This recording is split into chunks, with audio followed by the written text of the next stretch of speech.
divorce houses, behind in payment houses. I even buy my tenant won't pay me the rent houses. Do you own a house that is trash and needs thousands of dollars in repairs? Great, because I love buying junk houses. I buy vacant houses, abandoned houses, condemned houses, and even foreclosure houses. If you own a house and want to sell it fast, call me at 203-896-4000. That's 203-896-4000. 203-896-4000. Hi, I'm Kamika. 1 minute. Those Hot Chicken. When we started our family restaurant, All right, ready to go.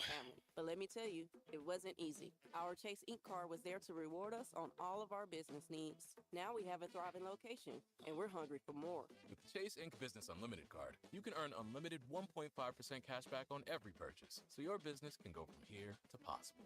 Chase for business. Make more with yours. Real business owners compensated for their participation. Cards issued by J.P. Morgan Chase Bank and a member FDIC, subject to credit approval. Terms apply. There are any number of reasons you might consider selling your home. Hola, To move hola. closer to family, live within a smaller budget, or just wanting a change of scenery. Whatever your reasons, having to figure out all the various housing market trends in your area may not be what you signed up for. That's where an agent who is a realtor comes in. Realtors have the expertise to and navigate the process to sell your home in a way that's right for you. That's who we are. Realtors are members of the National Association of Realtors.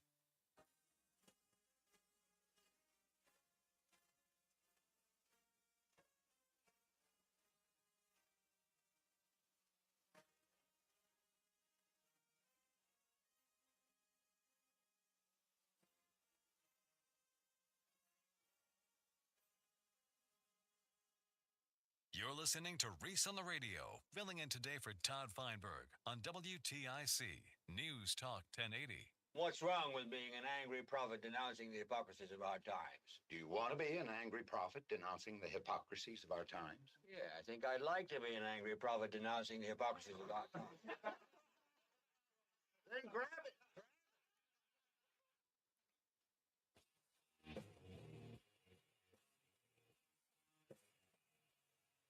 Yeah.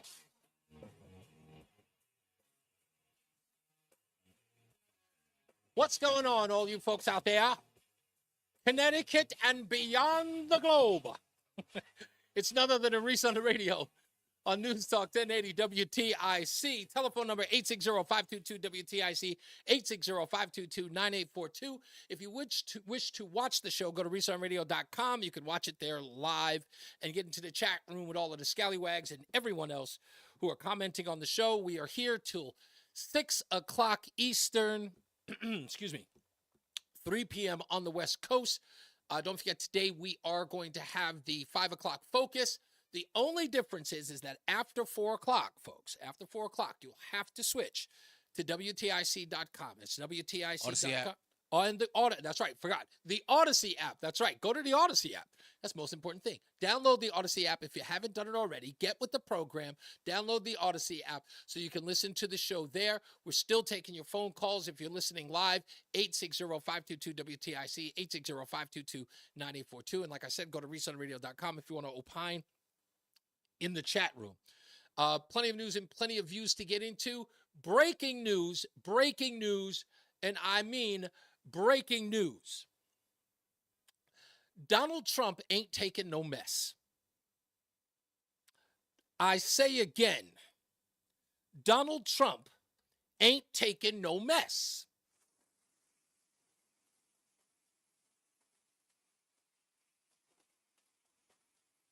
Now, I'm going to go harken back to about a day ago. You remember the white women for Kamala, or they were calling themselves Karens for Kamala. Is that what they were? They were saying a very interesting thing the other day. And I want to play that audio for you today.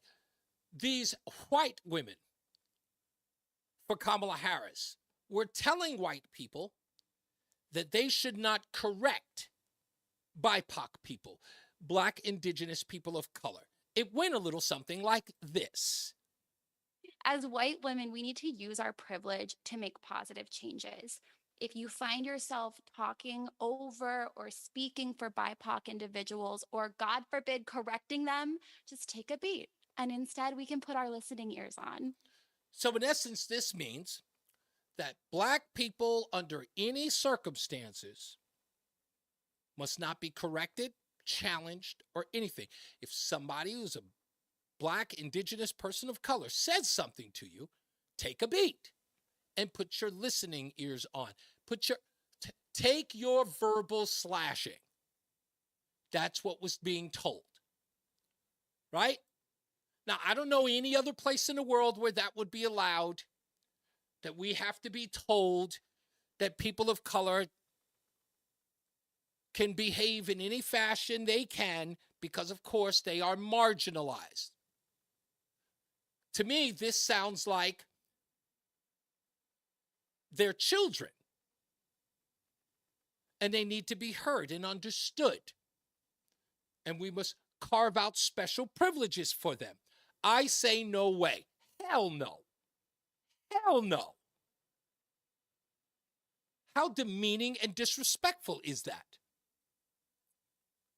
I want to compete under the same rules as everybody else. If I sound like a knucklehead, challenge me on it. Do I really have to go through life and tell people, don't you dare question what I believe? Imagine the conversations I would have with Tim in Hamden. I'm just bringing it up. Imagine the conversations he and I would have. Tim would come in here and try to correct me, and I would say, no, Tim. No. You know the rules, sir. You know the rules. Take a beat. Take a beat. As white women, we need to use our privilege to make positive changes. If you find yourself talking over or speaking for BIPOC individuals, Tim does that a lot. He does an awful lot. Or God forbid, correcting them. God forbid he correct me.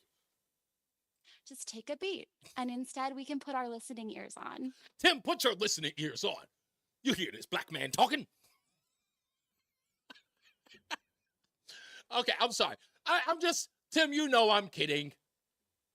That would be ludicrous, okay? And again, let me say this. People like you, the fact that you guys never step up and push back on this, you'd soon push back on conservatives and anything it is that we say, but you never, ever, I don't see you breaking your neck to come after this kind of nonsense. I didn't hear once anybody turn around and said, white dudes for Kamala Harris was a bit off the beaten path. Not once. So when Donald Trump is going to the National Association of Black Journalists, an invitation that he made sure to show up for, running for president in a hostile environment, like it or not, it is a hostile environment.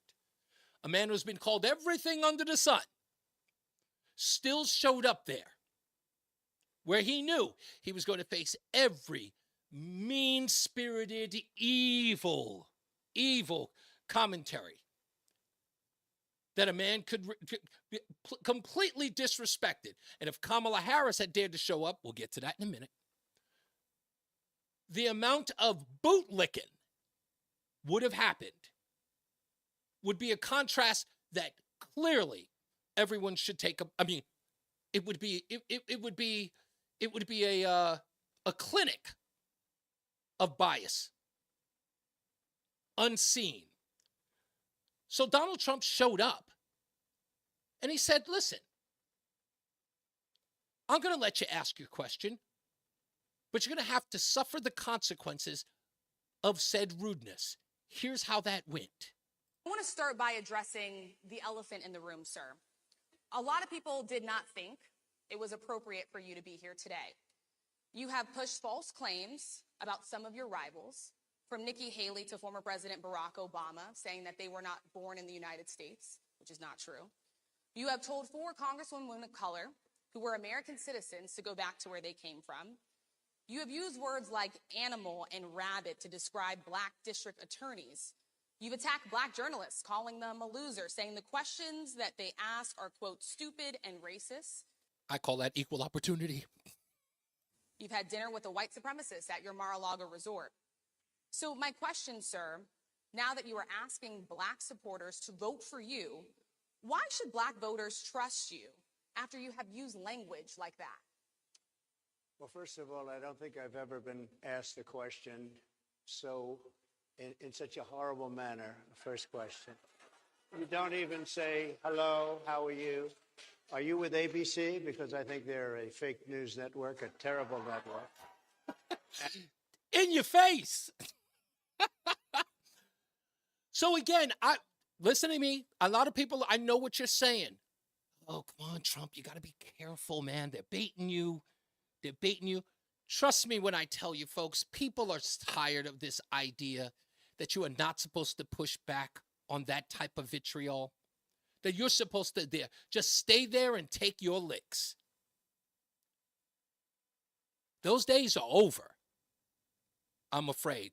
They are turning off people in droves. Now, their little comfortable audience that really, really loves the attacks on Donald Trump, yeah, there are some people in there who enjoy that, but there are others who are watching and just going, you know what, that is a little rude. And I think it's disgraceful that I came here in good spirit. I love the black population of this country. I've done so much for the black population of this country, including employment, including opportunity zones with Senator Tim Scott of South Carolina, which is one of the greatest programs ever for black workers and black entrepreneurs. I've done so much. And, you know, and I say this, historically black colleges and universities were out of money. They were stone cold broke. And I saved them and I gave them long-term financing and nobody else was doing it. I think it's a very rude introduction. I don't know exactly why you would do something like that. And let me go a step further. I was invited here and I was told my opponent, whether it was Biden or Kamala, I was told my opponent was going to be here. It turned out my opponent isn't here. You invited me under false pretense. And then you said, you can't do it with Zoom. Well, you know, where's Zoom? She's going to do it with Zoom and she's not coming. And then you were half an hour late, just so we understand. He even pulled the half an hour late line. Too much respect for you to be late. They couldn't get their equipment working or something Mr. was President, wrong. I would love think if it's you a can answer very the question nasty on your question. rhetoric and why you I have believe that answered the black voters should question. trust you with another I 4 have years. been the best president for the black population since Abraham Lincoln. That's my answer. Better than President That's Johnson, my who answer. signed the Voting Rights Act? For you to start off a question and answer period, especially when you're 35 minutes late because you couldn't get your equipment to work in such a hostile manner, I think it's a disgrace. And again, people may feel as though that's gun blazing. People may think that, you know what, just deal, take the L. You can't do that. See, the thing about this is, and I think people need to recognize this, if Donald Trump can't have a dialogue with the citizens of the country, in other words, go into a hostile environment in his own country with people who are overwhelmingly against him, I wouldn't trust him against Xi Jinping. I wouldn't trust him against Putin. I wouldn't trust him with Mercan. I wouldn't trust him with anybody. If he was timid and had no pushback, like he's supposed to worry about the race of an individual and then come in there and be attacked and then go out there and say, I'm just gonna take the L. You guys come on in here and abuse me. I don't think anyone would say, wait, what? That's not the guy. That's not the guy. Again, maybe I'm wrong. You can tell me otherwise. But I don't think one bit of what AB did, and this is some woman from ABC News. I don't think I've even seen her before.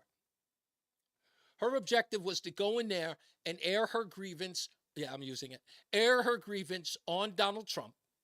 And then worse off is the fact that Kamala Harris doesn't even show.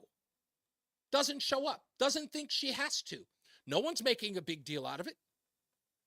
But the guy who they're supposed to hate says, oh, yeah, National Association of Black Journalists, I'm there. I'll be there early.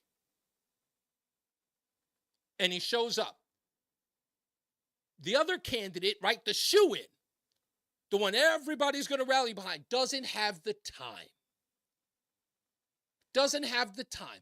Doesn't have the patience. Doesn't have the wherewithal to say, maybe I should show up there. Someone's got to explain it to me. And think he's supposed to sit there when the opponent doesn't show up and I'm just going to be here and it's going to be bash fest on Trump? Folks, get a spine. Unless, of course, you think like the Karens for Kamala believe. Perhaps you believe like they do. Make sure you don't offend them. Take a beat. Maybe that's what you want. As white women, we need to use our privilege to make positive changes. If you find yourself talking over or speaking for BIPOC individuals, or God forbid, correcting them, just take a beat. Because they're 5. 860-522-WTIC. Let's go to Tony in Southington. Hello, Tony. You're on with Reese on the Radio on the Todd Feinberg Show. How you doing, Reese? Pretty good, sir. Good. Yes, I'd like to say that, you know what, life's about individual accountability, not what society owes anybody. And my first time, long time. I enjoy when you're on the show. Thank you. I have a black male friend who's totally awesome, and he speaks, clear, clean English. Grew up in the hood just like you. Right. And people are calling him Uncle Tom, Yep. a sellout. Yep. And he's one of my best friends. I love the guy because I see him as a human being, not as somebody of a different color or demographic, which is pretty pathetic. Yes, and you know what, Tony? Let me tell you this. Man. You do not see him as a different color until the cops are called. No, I'm kidding. No. I'm kidding. I'm kidding. No.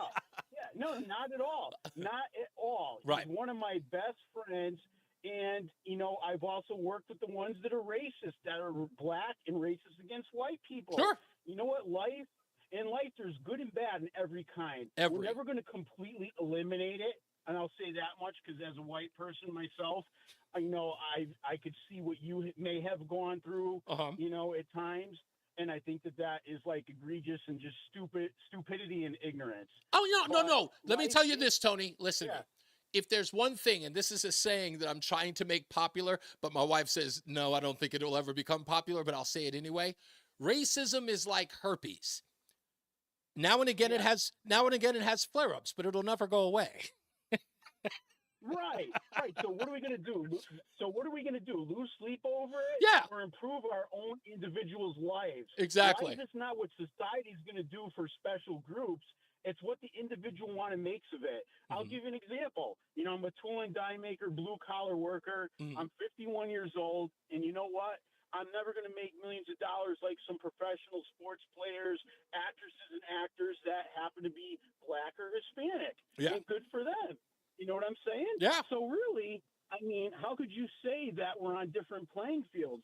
But let's define the term equality here. You got to take the good with the bad. No matter who you are, what color, what race, what creed, when you do good, you should get rewarded as an individual. When you do bad, you're supposed to get punished. That's right. And I'm sick and tired of the white lunatic, radical, stupid liberals that are saying there's a race issue, and they're implying that you guys are hopeless and helpless, and you can't do nothing on your own, or you're too stupid because you're of a different color.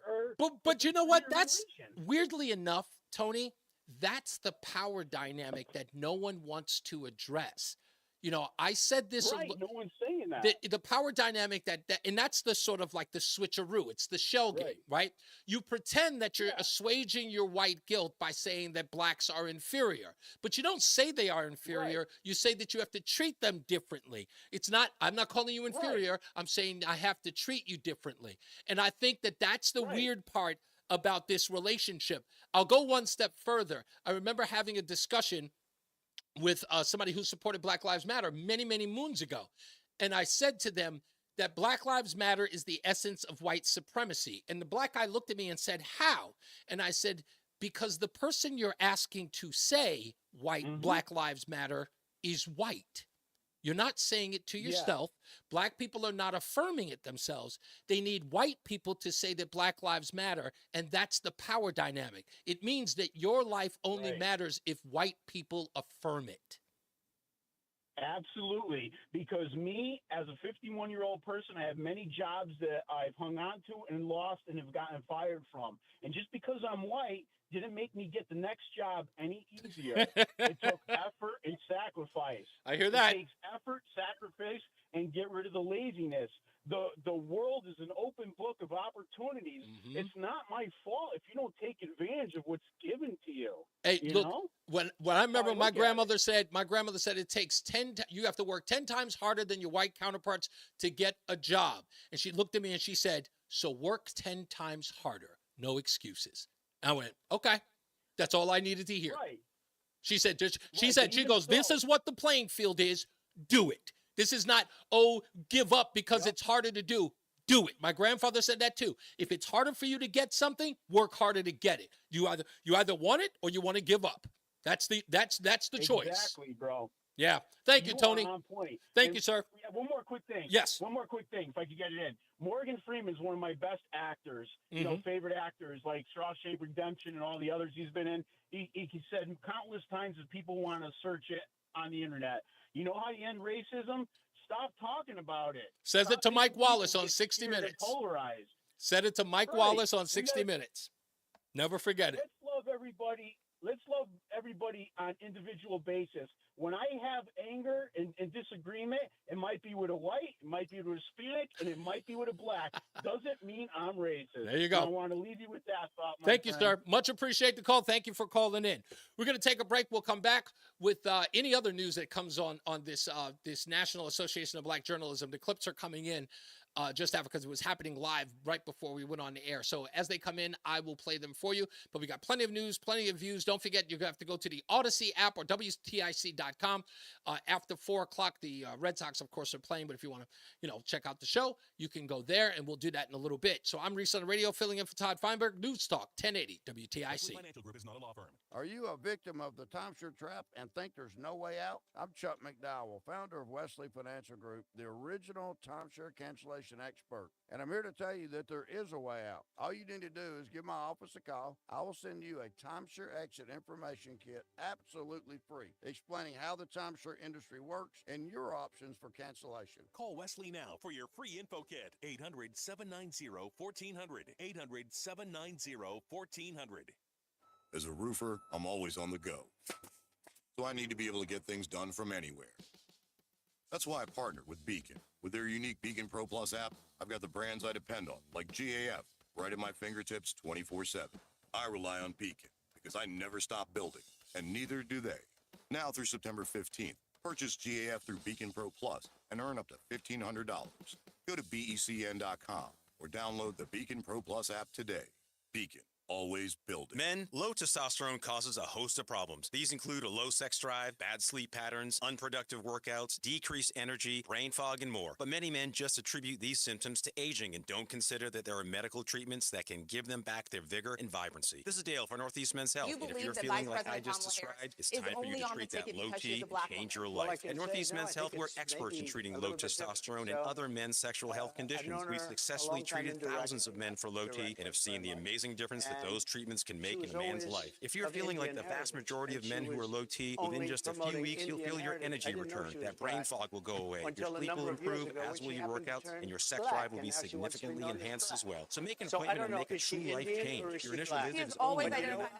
If you start on testosterone the day of your appointment, your visit is free. Call 800-930-5956. That's 800-930-5956 or go to northeastmenshealth.com. Somebody should look into that too when you have a continuing a very hot News Talk 1080. Listen to us live on the Odyssey app before you even hit the road. Get the breakdown on the biggest news stories that Connecticut is talking about. To get started, download the Odyssey app and search for WTIC News Talk 1080. And now, a WTIC news update. 83 degrees in Hartford, 3:30. I'm Dave Mager, WTIC 1080 News. Highs in the mid-80s with scattered showers, low near 70 tonight. There's a new line of attack on Vice President Harris from Donald Trump. At a conference in Chicago, Trump falsely questioning Harris's race, asking, quote, "Is she Indian or is she black?" I didn't know she was black until a number of years ago when she happened to turn. And they stole from you already. As black. So Of I don't know, course. Is she Indian or is she black? Harris, for the record, is both. Trump was speaking to the country's largest annual gathering of black journalists. White House Press Secretary Karine Jean-Pierre said, quote, "What he just said is repulsive. It's insulting." At almost 400,000 acres, the Park Fire is the fifth largest in California history. That's about 600 square miles. CBS's Ben Tracy reports from Northern California. The Park Fire has been raging now for an entire week, destroying homes and forcing thousands to evacuate. The weather is going to start rising in temperature. We're going to see the fire grow a little bit. Climate change is making California's wildfire season hotter and drier.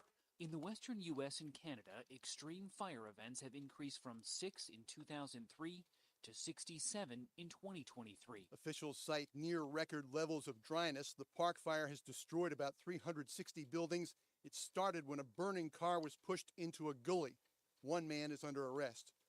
Fears of an all-out Middle East war after the top political leader of Hamas was killed in a Tehran airstrike. Israel's being blamed. It could halt Gaza ceasefire talks, as CBS's Deborah Potter reports. Things were already at an impasse. Israeli Prime Minister Benjamin Netanyahu toughened his stance on a ceasefire and hostage deal, and that has made things even more difficult. And this could definitely have a negative effect on those ongoing negotiations. Israel has not commented on the strike, but previously vowed to kill Hamas leaders over the October 7th terrorist attack on Israel. The Boar's Head meat recall has expanded to include products other than liverwurst. The company is pulling other meats, about 7 million pounds, off store shelves due to a listeria outbreak. Word from the Fed, no change on interest rates for now. They say inflation is getting closer to its 2% target. On Wall Street, the Dow is now up 79 points. S&P is plus 76. NASDAQ climbing 406 points. And the WTIC forecast. Clouds and sunny breaks the rest of this afternoon. Very humid with a couple of showers and a thunderstorm over the area. High 87. Still be a thunderstorm around early tonight. Otherwise, tonight partly cloudy and muggy. Low 70. Turning quite hot and humid tomorrow. Partly sunny with an afternoon high up to 95. Warm and humid tomorrow night. Partly cloudy. Low 69. Hot and humid Friday. A mix of clouds and sun with an afternoon thunderstorm at spots. High 95. I'm Bob Lawrence, head of the WTIC Weather Center. 83 now in Hartford. Sports coming up. Red Sox and Mariners. Play-by-play at 4:10 on WTIC. Yankees have won 5 straight. They beat Philadelphia 6-5.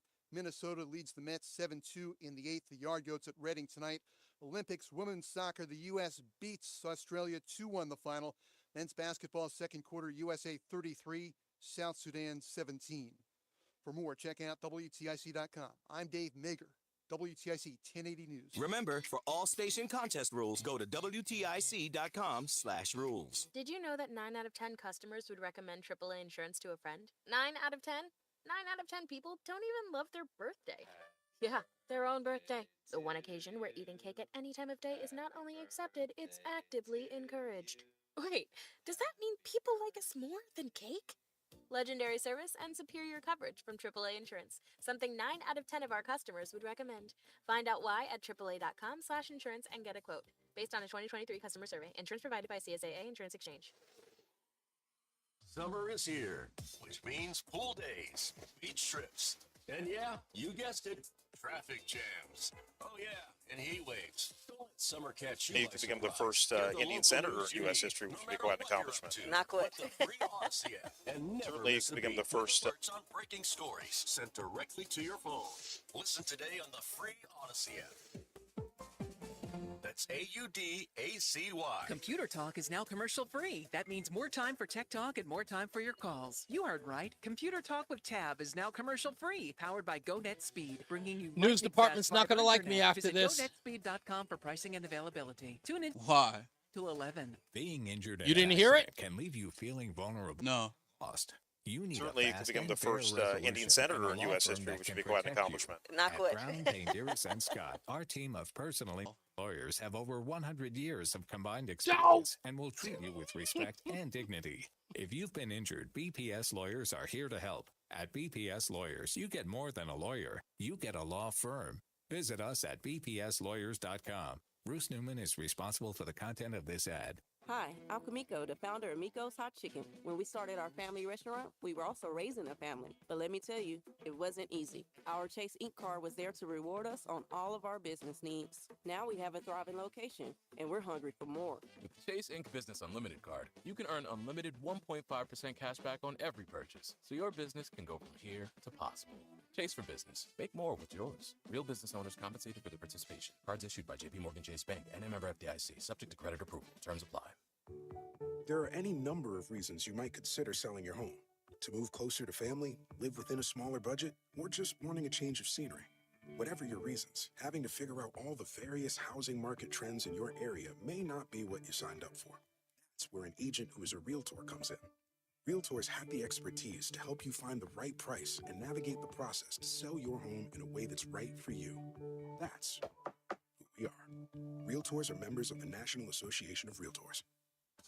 WTIC AM, an equal opportunity employer, is dedicated to providing broad outreach regarding job vacancies at our station. We seek the help of local community organizations in referring qualified applicants to our station. Community organizations that wish to receive our vacancy information should call Stephanie Gragan at 804-474-0010. In addition, all listeners are encouraged to visit Odyssey.com for an online listing of job openings at all Odyssey radio stations. We all hear the radio ads about the IRS. They tell you to be afraid, to be scared, and they try to frighten you into calling. I'm not here to do that. Tax Relief Advocates is different. TRA is here to tell you that if you owe money to the IRS, whether it's $5,000, $50,000, or $500,000, we have a solution. It doesn't matter if you're sitting in your car, at work, or with your kids. No matter where you are, call now. 800-575-6481. Don't lose hope. TRA can eliminate or reduce what you owe to the IRS. Generous programs are now available that can give you a fresh start. Our passion is taxes and helping individuals fix their IRS problems. We have over 1,000 5-star reviews on Google and an A+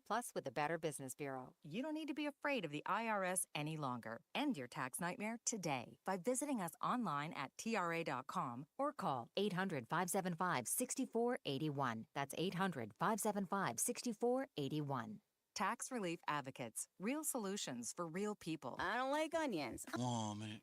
Do they have gluten-free bagels? You can't juggle every food request for a work event, or can you? EasyCater is the all-in-one tech platform that makes it easy to get restaurant catering for work, with options for any group size, taste, dietary preference, or budget. EasyCater saves your favorite restaurants and orders, which makes reordering a snap. Need to modify an order? No problem. So when it comes to food for work, make it easy on yourself with EasyCater. Start your order at easycater.com. It's summer in Britain, and the crimes are just getting started. I found another body. Stream the best of British crime drama, only on BritBox. Don't miss new seasons of acclaimed series like Blue Lights, which Time Out calls Belfast's answer to The Wire. And The Responder, starring his international Emmy award-winning role. I can feel it. I'm going to crack. Stream the best of British crime drama on BritBox. This is why I want to be a detective. Watch with a free trial today. What's up, everybody? You know who it is. You know who it is. It's Reese on the Radio. Frederick Douglass of the 21st century. It's WTIC News Talk 10. Oh, we're back. It's Reese on the Radio. Filling in for Todd Feinberg. News Talk 1080 WTIC. I like that. That's nice and smooth. Who's that? Who's beat is that? J. Cole for you. No doubt. Okay. J. Cole's okay. I don't have any stake in all that beef going back and forth with all the rappers. I don't care about that. As long as the music's good, that's all I care about. That music was a vibe right there. Yeah, nice vibe.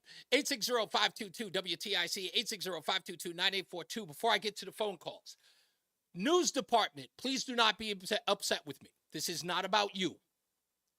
This is just the news. It's about the news. It's a story. And when the stories are reported on, we here on WTIC and the talk show hosts are here to talk about what is said and what is being reported in the news. And at the top of the hour, we heard a report about what Donald Trump said with regards to Kamala Harris's heritage.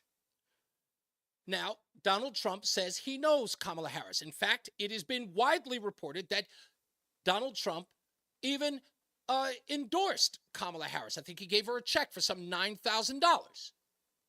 So he's familiar with her. He knows her. He knows a lot of people. So he contributed to her campaign. So when asked about Kamala Harris, he said this, and this was at the top of the news break, but this is a different clip, but much of it's the same. Listen closely. You believe that Vice President Kamala Harris is only on the ticket because she is a black woman? Well, I can say no. I think it's maybe a little bit different. So, okay, so he's debunked that talking point. You think she's only on the ticket because she is a black woman? No, he clearly does not believe that. Why? Because he said this.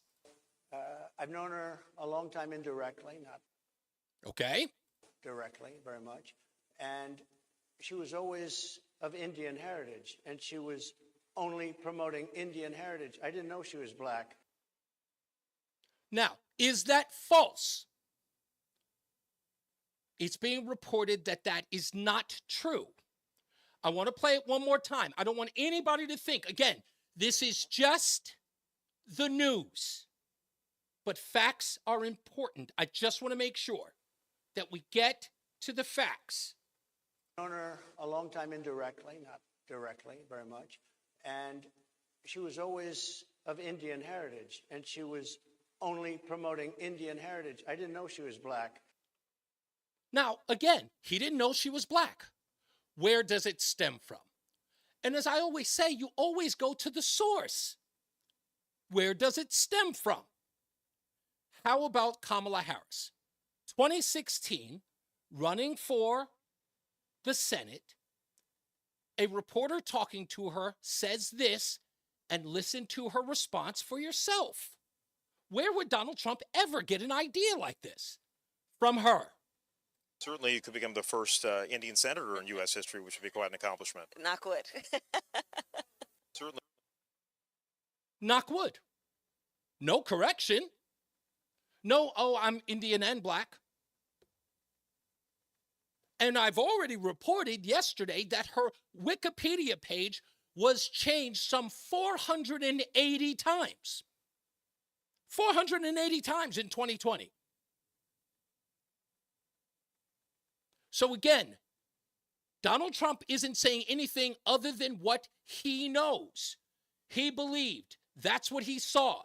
Because it's out there. He didn't put it out in the ether. She didn't scrub it. She did not change it's how she responded. And she was always of Indian heritage, and she was only promoting Indian heritage. I didn't know she was black. He didn't know. He didn't say she wasn't. He said, I didn't know she was black. So, I mean, what are we to believe here? You could become the first Indian senator in U.S. history, which would be quite an accomplishment. Knock wood. 860-522-WTIC. Let's go to Christine in Middletown. Christine, hello. Reese, Reese, I have a question. Should Kamala Harris pick Pete Buttigieg to be the vice president candidate? Is that white leftist lady that you played the soundbite? Is she going to use her privilege on a video for LGBT people? I get right, and tell them no. Make sure you don't correct Pete Buttigieg. I don't know. You know what? I am stunned that he has not been tapped, or at least the conversation doesn't have him in high regard. I mean, it would probably because they don't believe that ticket would help. Because Pete Buttigieg has, I mean, his record as the transportation secretary is not good. And I think he would drag the ticket down. Say again? You're putting that kindly. Yes, I'm being very nice. I'm not trying to disparage anybody. Again, like I said, I go to where the facts are. Okay, that's all I'm trying to say. And I just use whatever's laid in front of me and put that out. But Buttigieg in the identity politics game, perfect. I mean, I don't see how the Democrats don't choose him, as being the vice presidential candidate. But they won't, which is odd and a little scary that they're going to go with the old traditional white male in this case, which again baffles the hell out of me because I'm going, do you not see what we're seeing? Like, is no one recognizing that this is all crazy? So I don't know, Christine. I don't know. Like I said, I don't know. I look at this and I just go, the commonplace is to go with the usual. And I go, look, I'm sorry. I can't fall for it. I just can't. This is, I don't know. It almost exhausts me because I'm learning. And why am I doing all the work? I shouldn't be doing all the work. This is there. It's plain for everybody to see. Why didn't this woman show up for the National Association of Black Journalists? Like, why not? It's I don't know. I don't know what to tell you. Christine, did you have one last commentary before I go to the next? Yeah, I just want to say, hey, congrats, Rolling, on winning the bowling tournament. And which tournament did he win? Roland, which tournament did you? I don't listen to me. 750 people. Was it 725? Roland. How many? 781. 781. I'm lowballing it. You had 781 people. It was East Hartford TMBA. Congrats, Roland. Yeah. Well, everybody is proud of you, Roland. You should see them in the chat room. They're really, really proud of you. Apparently, more bowling enthusiasts than I am, but they're clearly they're very, very proud of you, sir. Thank you, Christine. Let's move on. You talk him up, and sure enough, he pops up. He's like a biscuit. So put him in the oven, and he'll pop up for you. Tim is in Hamden. Hello, Tim. Before you say anything, are you going to disparage the whites for dudes for Kamala thing, or are you for that? Well, first off, let me start off by saying first, congratulations to the women's rugby team for their first medal, including members from Quinnipiac, which is right down the street from where I am at. Okay. So congratulations to them, and congratulations to Flavor Flav for sponsoring the women's water volleyball. He found out that some of the people on the team had to work 2 and 3 jobs. Wow. And, it's just amazing. So these aren't, lily white rich athletes or something out of college. No, they're not. No. I've never gotten him. I believe that the Olympic athletes are the purest form of athletes. They don't get any huge contracts. Some of them, they are few and far between. The people who get fame and fortune. No. I'm talking about the ones who become huge names are few and far between in the Olympics. It's not for that's true. Doesn't happen for all of them. But anyway, I'm sure you called about other things, Tim. What did you want to? What did you want to opine? I'm just sitting there minding my own business, and I'm being attacked and disparaged. Who attacked you? All that sort of stuff. So let me tell you, Donald Trump, he goes back to the old Howard Stern. Let's shock everybody. Get into the news cycle. I didn't know she was black. But wait, whoa. Hold on. He said I didn't know. Wait. He didn't know that she was black. I didn't. I thought. That's the Republican talk. But wait a minute. Tim, then explain this. Tim, explain this out of her own mouth when the reporter says she would be the first Indian senator. Certainly, you could become the first Indian senator in U.S. history, which would be quite an accomplishment. Knock wood. What? Why is she knocking wood? People can be multiple things. It's so funny that. Of course you can. People, you can be Indian. You can be a man and a woman at the same time. You can be tall and short. You can be Rachel Dolezal, apparently. Let me try and put some points out here. Okay. To Mr. I can't see racism. Donald Trump. He went around, of course, and never apologized for that canard about Barack Obama. Whose fault was that? Stuff to begin with. The man, he used it for you. I've got special agents. He actually said he was sending people. It was printed twice in the Hawaiian. Let me ask you this question, Tim. If you want to go back to the birtherism thing, let me go back a little bit. So again, never apologize. Okay, hold on. I would first of all, let me tell you something. First of all, not only would I never apologize, you would have to drag an apology out of my cold dead hands. But here's why. Wait, Tim. Why did people think that Barack Obama was born in Kenya? Whose fault was that? Who's the first person to bring attention to that? I know all the talking points. Tell me. No. Stop with the I know the talking points. Tell me who said it first. Who said it first? That's right. Again, someone trying to claim both heritages. I'm going to say it again and just answer the question and we can move on. Who was the first person to say that Barack Obama was born in Kenya? Who was the first person? Are you going to go to the book that he, saying that, he's trying to be Kenyan heritage and did he write other, it in his liner notes that he was born in Kenya? Yeah, yes or no? absolutely. So again, the birther I movement, didn't of vote for course you Barack can't Obama. deny it. You can't deny I can't it because he wrote it.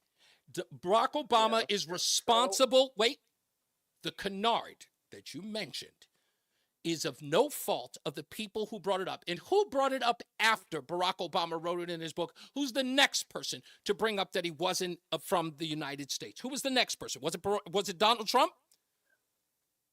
Who was the next? Trump, No. Don't skip. This is a timeline question. And if you were in a court of law, Tim, if you was in a court of law, your testimony would be stricken from the record. So I'm asking you again as the witness. Who was the next person to bring up Barack Obama's birtherism? Probably Hillary Clinton. It wasn't probably. It was Hillary Clinton's campaign. Okay. So when everyone keeps, again, I don't care as a support so when either one of them. Tim, Tim? You've got somebody who went on The View and every other show running around saying, I've got the proof, I've got the evidence. Oh, maybe I'm just questioning it. Okay, Tim, I don't have a problem with you questioning it. Obama. I don't have a problem with you questioning it. But when you accuse Donald Trump for beginning the birtherism issue and you omit. No, I'm accusing him of trying to get into the news.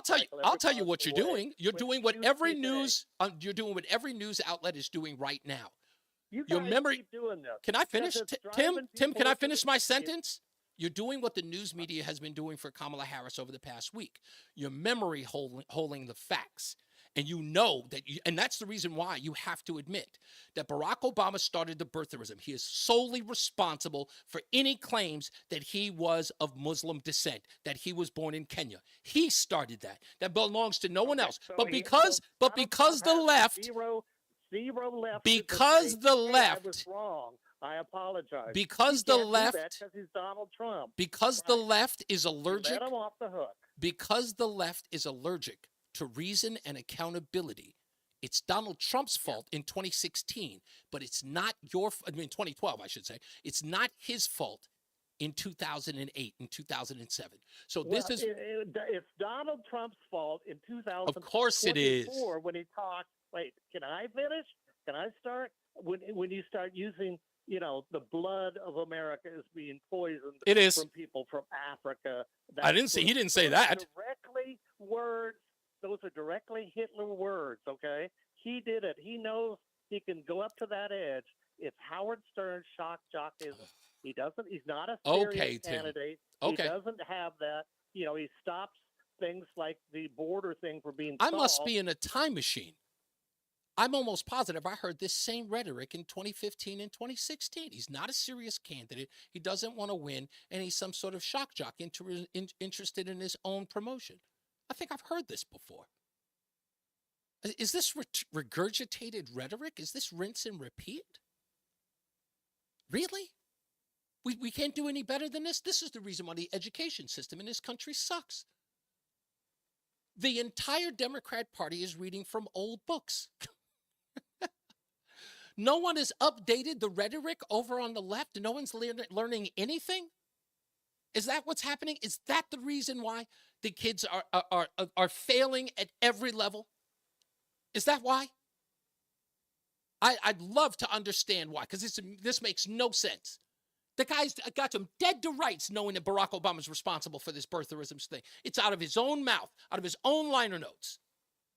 And somehow, Donald Trump traveled back in time and sketched it into Barack Obama's.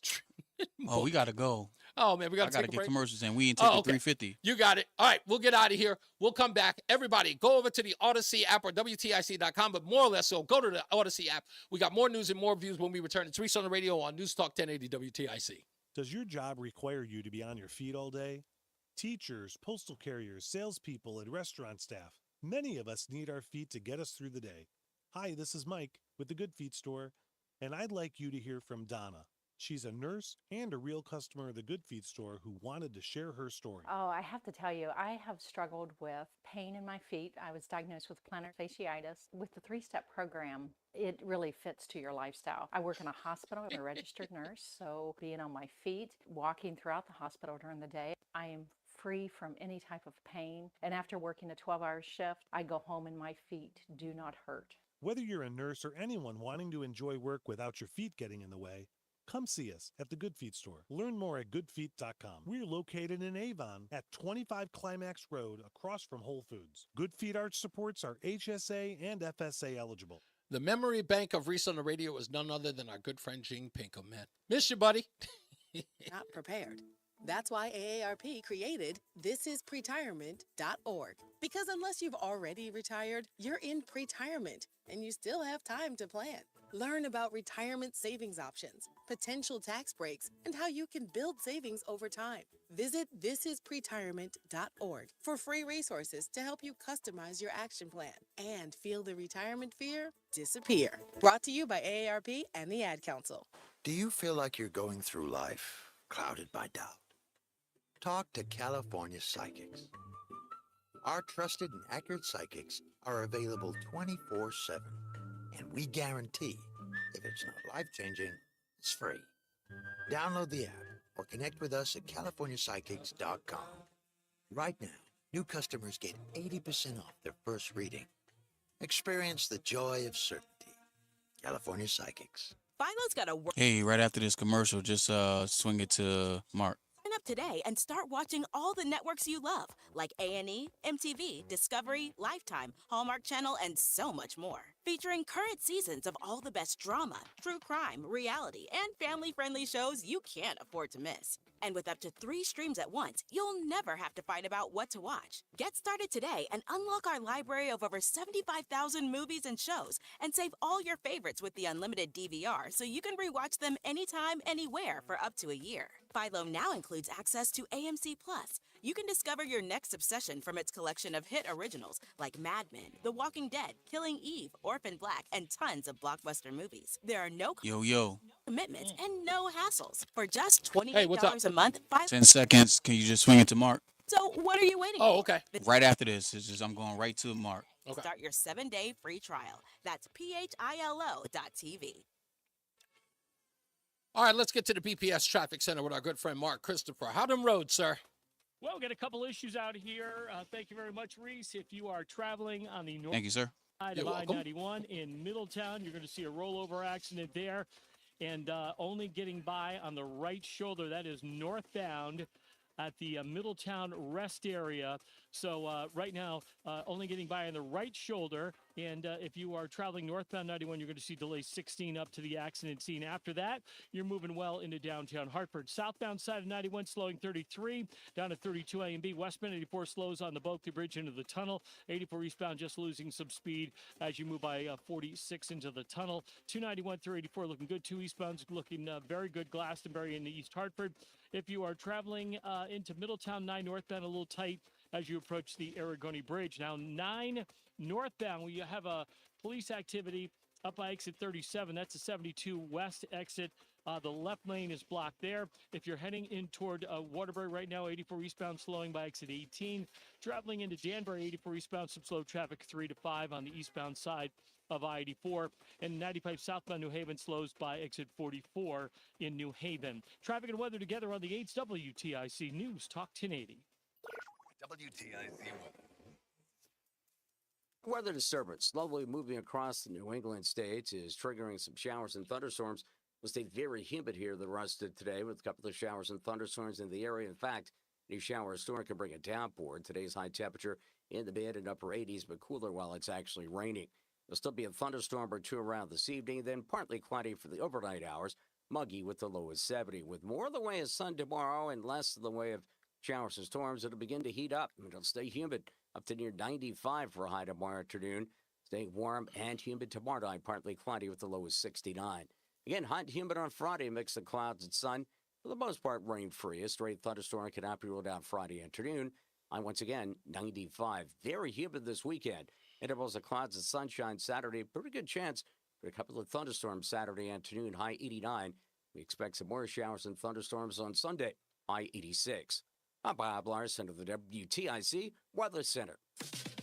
WTIC is 99 and kicks off a year-long celebration to 100 years on the air. This is WTIC and WTIC FM HD2 Hartford, an Odyssey station. 82 degrees, 4 o'clock. I'm Dave Mager, WTIC 1080 News. Speaking to a gathering of black journalists in Chicago, Donald Trump falsely questions the race of Vice President Harris. I didn't know she was black until a number of years ago when she happened to turn black, and now she wants to be known as black. So I don't know, is she Indian or is she black? Harris's mother was Indian, her father black. White House reaction to the Trump remarks. It was during an appearance at the National Association of Black Journalists conference where Trump questioned Harris's race, saying, quote, "I didn't know she was black until a number of years ago when she happened to turn black." Repulsive. It's insulting. White House Press Secretary Karine Jean-Pierre. I think it's insulting for anybody. It doesn't matter if it's a former leader, a former president. It is insulting. And Jean-Pierre said no one should forget. She is the Vice President of the United States, Kamala Harris. We have to put some respect on her name, period. Linda Kenyon, CBS News, the White House. Trump also told the black journalists he's not familiar with the murder of Sonia Massey. She's the Illinois woman who called police for help, only to get shot and killed by a deputy. He is charged with murder. The U.S. and others trying to prevent an all-out Middle East war. That's after the top political leader of Hamas was killed in Tehran. Israel's being blamed. It could delay or stop talks about a ceasefire in Gaza.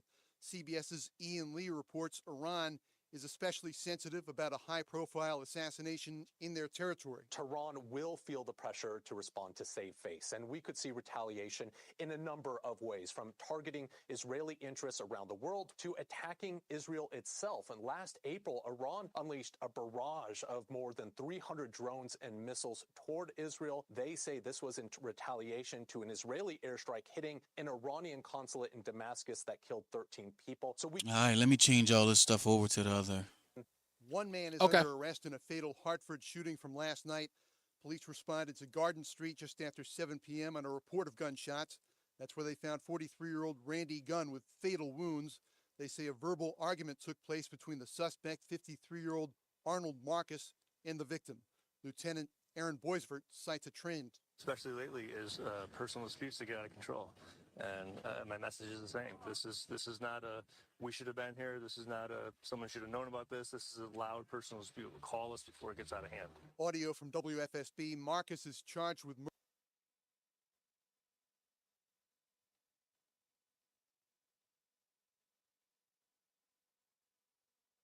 Don't worry, everybody. We're still here. Just switching over to the Odyssey app or .com.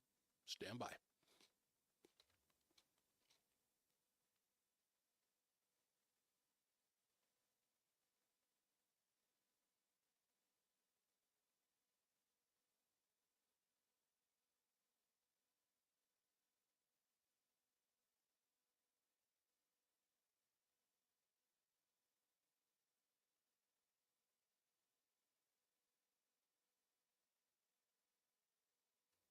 Maybe I should throw on some music as some background so people don't think that we've gone away or something. I know I got some music here somewhere. Something in this thing. No, that won't work. No, that's not it either.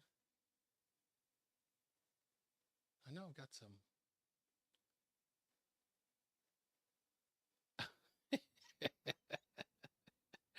I cannot believe that I have this here. But I love this music. I don't know why. His place in the there he is. We're back. Good. I don't have to play it now. Progressive Casualty Insurance Company and affiliates, not available in all states. No change on interest rates for now. The Fed says inflation is getting closer to its 2% target. The closing bell report brought to you by Bouvier Insurance. The Dow Jones up 99 points. The S&P climbed 86 points. The NASDAQ was plus 452. Sports, Red Sox and Mariners coming up in a few minutes on WTIC. Yankees beat the Phillies 6-5. Minnesota leads the Mets 8-2 ninth inning. More Olympics. Women's soccer. Team USA beat Australia 2-1. Men's basketball halftime. USA 55. South Sudan 36. For more, check out WTIC.com. I'm Dave Mager, WTIC 1080 News. Do you know a veteran in need? After leaving the military, many veterans struggle to find their way home. Is Ken still on the Because line? to a veteran, home isn't just a place, it's an idea, a feeling. Nation's Finest understands the challenges veterans face. 1 minute, hold up, I'm setting up everything. Families program. We help veterans and their families struggling Ken is gone. employment and other housing-related costs. Today, Nation's Finest operates Rick and Matt. 3 locations in California, Arizona, and Nevada. For more than 50 years, we've helped thousands of 30 veterans seconds. communities build happy, healthy, and purposeful lives. And our team is committed to supporting those who've served and their families for another 50. To get help, visit nationsfinest.org or call 10 and you just going right in, no music. 9676. That's 1-833-468-9676. We're back. It's Reese on the Radio, News Talk 1080 WTIC. Telephone number 860-522-WTIC, 860-522-9842. I'm getting this message that says that Ken, the guy who called in yesterday, Ken, just call back. Just call back. It's just a telephone. You can call back. I will dedicate enough time for you. I'm getting the audio clips ready for you just so I can, take a nice little, we have a nice little sparring back and forth. But I got plenty of other stuff that I have to get to as well. Don't forget, we got the 5 o'clock focus coming up where we're going to talk about an interesting question I've got to you, Nutmeggers, if you could. So be in tune for that. In fact, I will tell you what the 5 o'clock focus is just before the 4:30 break when we go to the BPS Traffic Center. So, which we'll go to in a couple of minutes. But my argument about this thing at the top of the hour, it's the claim, the saying that Donald Trump falsely claimed that Kamala Harris wasn't black. It's not a false claim if the guy says, I didn't know that she was identifying as black. I always thought she was identifying as... It's not a false claim. That's what he thought. And is that not to be believed? Because according to everyone else, we all knew she was... I don't understand that. I'm missing the narrative here. That's why I'm pushing back on it. The person believes something. How is it a false claim? Just a belief. I don't know. Maybe I'm bugging. Let's get to the BPS Traffic Center where our good friend Mark Christopher. Hey, Mark.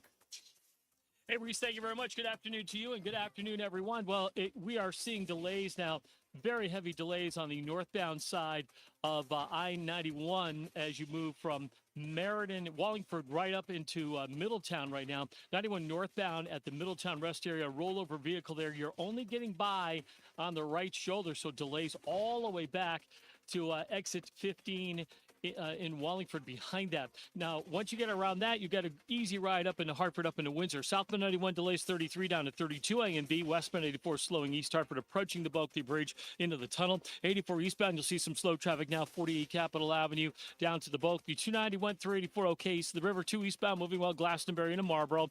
Quiet in Middletown. 84 eastbound's a little tight by exit 18 in Waterbury. 84 eastbound Danbury slowing 3 to 5. 84 eastbound in Newtown delays between 9 and 10, and again up by exit 11 in Newtown. And 95 southbound New Haven slows 46 down to exit 44 on 95 south. Traffic and weather together on the 8th WTIC News Talk 1080. WTIC weather.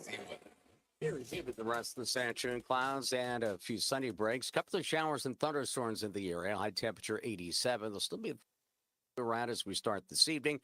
Overnight partly cloudy and sticky and a low of 70. Hot and humid tomorrow. Sunshine, a few clouds, high 95, and more of the same on Friday. A mix of sun and clouds, hot and humid. Can't rely on a thunderstorm. Friday's high, once again, 95. It's currently 86 degrees in West Hartford. It's 82 in Bristol and 85 in Hartford. This is meteorologist Bob Larson of the WTIC Weather Center. Do you know a veteran in need? After leaving the military, many veterans struggle to find their way home. Because to a veteran, home isn't just a place, it's an idea, a feeling. Nation's Finest understands the challenges veterans face. Through the VA's Supportive Services for Veteran Families program, We help veterans and their families struggling with rent, employment, and other housing-related costs. Today, Nation's Finest operates more than 30 locations in California, Arizona, and Nevada. For more than 50 years, we've helped thousands of veterans in these communities build happy, healthy, and purposeful lives. And our team is committed to supporting those who've served and their families for another 50. To get help, visit nationsfinest.org or call 1-833-468-9676. That's 1-833-468-9676. Most of us like to be out in the sun. That's why sunscreen and safety measures are key to protecting your skin from aging and cancer. The FDA recommends using a sunscreen with a sun protection factor, or SPF, of 15 or higher. Also, look for broad spectrum on the label. That means both harmful ultraviolet A and B rays are blocked. UVA rays age the skin, UVB rays burn, and both cause cancer. But the perfect sunscreen doesn't count if you use it wrong. Don't need sunscreen on a cloudy day? Wrong. 80% of UV rays still get through the haze. Only use sunscreen at the beach? Nope. Anytime you're outside, UV rays attack the skin, so you need protection. And you have to reapply sunscreen every 2 hours. Remember, SPF plus broad spectrum equals health. Visit www.fda.gov/sunscreen for more information. A message from the U.S. Food and Drug Administration. We're back. It's Reese on the Radio, NewsTalk 1080 WTIC, taking your calls at 860-522-WTIC, 860-522-9842. Again, it's not, and again, look, I just want to be accurate. And it sounds like I'm belaboring it, but again, it's the top of the hour news. They're talking about it everywhere. It's going to be used as a wedge. It's going to be part of the conversation. I didn't make it so. I didn't. It'll be all anyone is talking about tomorrow. So if it's got to happen here, it's going to happen here. And again, I only want to stick to the facts. I only want to stick to the facts as they are and as they've been laid out. Don Lemon, April Ryan, 2020 on CNN. Number one, she is a black woman. She's a mixed race woman. When you see her blackness, but she is also South Asian. Her mom is South Asian and her dad is Jamaican. April, she is a black woman let me listen. Yes. More power to her. And I think it's great. That should be enough. Listen, it is enough that she's a black woman. We are not a monolith. No. But they did the same thing. No. I think you're not hearing what people are saying. The people who are saying is she blacking up, that's bull. That's BS. But to want a distinction to say, is she African American, or is she black, or is she whatever? There is nothing wrong with that. There is a difference between being African American and being black. Latino people are people of color, but they're not black. They're brown people. There's a distinction, according to Don Lemon. There's a distinction here. They're having the debate on CNN, okay? Not exactly the anti-Kamala network. And Don Lemon, he promotes everything that is black. He supports everything that is black. Give Don Lemon a black Sharpie. He will support it and promote it to the CEO of an organization. If it's black, he is behind it. No, that was not a pun. Don't even think of it. I already did. She is a woman of color, but she is a black woman. Okay, that's fine. I agree with that. But is she African American? No. But is she African American? There's a difference. There's nothing wrong with that. No one is trying to take anything away from her. Let's go down into her lineage. I think you're falling into the trap of that. All she had to do was say, I am black, but I'm not African American. So it's not like this debate was, again, this is right back to the Obama birther thing, right? Right back at it. Obama brings it up, writes it in a book, somehow, and it skips right over Hillary Clinton questioning him. Just jumped right over it, leapfrogged it, boing, all the way to the other. Oh, Donald Trump brought it up. So I get it. To young people, a year ago was back in the day, but it's not that far back. We remember. We were all there. And like all of a sudden we're supposed to pretend like it never happened. Like, do you really think you could pull the wool over our eyes? This was a discussion. And everyone's acting like, and especially at the same time when we are actively watching news organizations scrub everything about the woman's record. And now you're going to tell me that Donald Trump is making false claims? That's it. Don, let me say this. I'm not falling in a trap. I'm not falling in. Let me finish. Hold on. I'm not. April Ryan is beside herself. Beside herself. Falling into a trap by that. When she goes down her lineage, many Africans landed in Jamaica and all these other Caribbean islands. So she could indeed Jamaica's be not America. African American mixed with other. And please explain to me how her grandfather was a slave owner. I'm just saying. But she is Jamaica's not America. But she is a black woman. She was Jamaica born did not here come in out America. of Jim Crow. Okay, well let's go saying. into Ted Cruz. Ted Cruz was born in Canada. Ted Cruz. His father This was is not Cuban. about Ted Cruz. You're changing I know, the subject. but you know what? Are we supposed to act like that didn't happen, ladies and gentlemen? Are we supposed to act like it never happened? This debate was never happening at all. Look at this. Time magazine fact-checking false claims about Kamala Harris. Another one, Reuters, fact-check. Kamala Harris did not switch from identifying. We know she did. USA Today, what is Kamala Harris's ethnicity? That's this year. Is Kamala Harris black or South Asian? This from Vox 2020, August 14th, my birthday. Kamala Harris becomes first female, first black. When was this article? Oh, this is from 2020. So it wasn't like this was some conversation. The many identities, I love this one. The many identities of the first woman vice president, the BBC. So it wasn't like this conversation wasn't happening. It was ever. Look at this one. The many identities of Kamala Harris. Born in Oakland, California to two immigrant parents, an Indian-born mother and a Jamaican-born father. Her parents divorced when she was 5, and she was primarily raised by her Hindu single mother, a cancer researcher and a civil rights activist.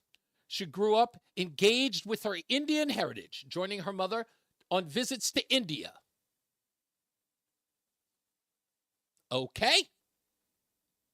It later in the article says that Kamala Harris said that her mother adopted Oakland's black culture, immersing her two daughters, Kamala and her younger sister Maya, within it. My mother understood very well that she was raising two black daughters, she wrote in an autobiography, Truths We Hold. When did that book come out? So it wasn't like it wasn't a conversation.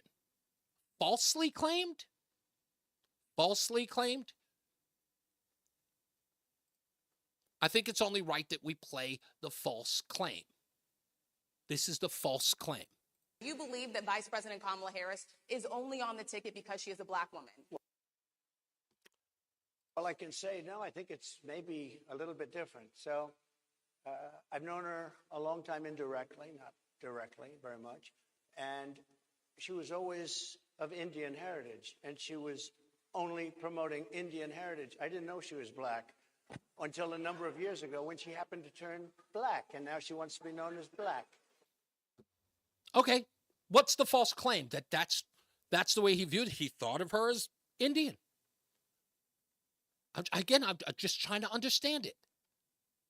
I'm trying to understand it. And then when a reporter makes that claim, says it to her face when she's running for Senate. Certainly, you could become the first Indian senator in U.S. history, which would be quite an accomplishment. Not good. I don't know. I don't know. I guess I'm not supposed to question it, right? I'm not supposed to see the stuff in my face. I guess I just got it. No, what am I going to say? Let's go to the phones. Matt's in Bristol. Hello, Matt. You're on Reese on the Radio, sir. Matt, you there? Hey, Reese. Hey, buddy. What's going on? How you doing?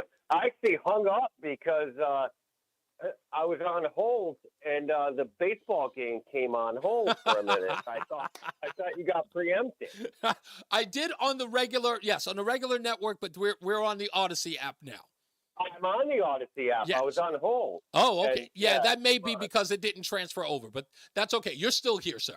What's going on, sir? So the first thing, what did Rush Limbaugh used to call those callers that were pretending to be Republicans but were actually Democrats? Rhinos. No, the callers. Oh, I don't remember that one. Callers or what was it? I don't remember. I don't know why, but I don't remember that. Someone's going to have to clear that up. Okay, so I think Tim is one of those guys. Just Democrat in name only? Yeah, no, the conference call or whatever they used to call them, because he had the point about Trump and all that, but it's like he wasn't actually listening to your show and didn't hear the whole clip. Right. He would have changed his point to something else if he was actually listening to the show. Yeah, I think you're right. I think you're right. I don't think he was listening at all because, again, the evidence, again, he's asked the question about the only reason why she's picked is because she's a black woman. And he says, and again, the narrative was Donald Trump says that she, in essence, what the reporter's trying to do here is to say that Donald Trump sees Kamala Harris as a DEI hire, right? That was the setup question. Right? You think she only got the position because she's a black woman, which again will then lead into the question of DEI. So what does he do? He does a bait and switch on her and he brings up the Indian thing, right? And then that completely throws everything off and they go, oh, let's make a big deal out of that. And I'm going, look, come on, no offense, but this is what you break your back, like you sprain your back reaching. Because again, it's not a false claim to say that what you believe from what you know of her, she's been talking about being in here. And that evidence is crystal clear because I just played evidence of it in 2016. Evidence is there. It's not a false claim. She promoted it. Someone asked her about it, and she said, knock wood, that she would be the first Indian senator. Not the first black Indian senator. She didn't even correct him. She said, knock wood, and gave the famous cackle. But I'll tell you, when I was hearing the newsreel on the top of the hour, when I heard the way they cut it up, yes, I was going, "Oh, Trump! What? Why would you say that?" Right? Like, exactly. Matt, you were 100% right. The objective is here. That's the illusion. That's the whole illusion. And again, as I talked about it yesterday in my opening monologue, it's the illusion. It's like I don't know what to do to have to point it out as much as I do. Maybe, look, I understand it'll get me in trouble. I understand people will be upset about it. But look, man, if the truth is controversial, we got a bigger problem. You know what I'm saying? Well, yes, the truth, but words are not necessarily the truth if you don't have everything in the words before and the words after. It made him look ridiculous, but when you hear the words before and the words after, you go, oh, okay, now I know what he was talking about. Craig J is on YouTube, and he said the term is seminar callers. Is that what the term he used? Seminar callers. Okay. That's it. Yes. Seminar callers. I don't remember him using that term once, and I was an avid listener. I don't know. I feel a little ashamed of myself right now. Thank you, Craig. I really appreciate that. Thank you, Matt. Let me move on to. Oh, go ahead. Last thing. Okay, one more thing. Since I'm a newly minted scallywag, I want to ask you a tough question. Go for it. So you are brilliant, and I love what you say, but I have to admit, my black friends, I tell them to listen to you, not only because you're brilliant, but because you're another black man. So I'll hang up now and you take it. Okay, not a problem. And I want them to listen because, again, I kind of believe that, although a lot of people spend their time, shaking their tails to hip hop and R&B, I think they need to hear an opposing position. Get out of the echo chamber. That's all I'm saying. Maybe get out of the echo chamber, listen to somebody else's point of view, and perhaps challenge your beliefs. That's all I'm saying. So that's what I'm trying. Let's go to Ralph in South Carolina. Hello, Ralphie. How are you? We still in Florida? Yeah, still in Florida. Reese, I got a couple of things I want to bring up. Sure. First of all, when when Biden appointed the Supreme Court justice, what did he say? I'm going to appoint a black woman. That's right. I'm not going to appoint the most qualified woman. I'm going to appoint a black woman. That's right. And he got 2. just that. Right. Number 2, Reese. Being of Italian-American heritage, I'm olive-skinned. Am I a person of color? Sir, you should be a person of color. And I'll tell you why. Someone said this back in the days. I thought this was hilarious. They said, when a white person is cold, he turns blue? When he's hot, he turns red. And they called black people colored. And I went, and I said, fine. That means that white folks are people of color. One last thing, if I might, Reese. If someone doesn't want to have children, there are 9 million methods of birth control in this country. And you know the question I would ask the Kamala? Yeah. Aren't you happy your mother didn't have an abortion? Oh, beautiful. Aren't you happy That's right. your mother didn't have an abortion? Because what you propose, aborting these children, is it may be a next president, doctor, fireman, policeman, maybe a criminal, God only knows, but they will never have that chance to develop into a great human being. You know what? Here's an interesting point. Do you know what quote Kamala Harris always attributes to her mother? Get this. A quote she says that her mother told her said, "You might be the first, make sure you're not the last." I'd apply that to having children. You could be the first, keep having them, make sure you're not the last. Because abortions will definitely guarantee that you are.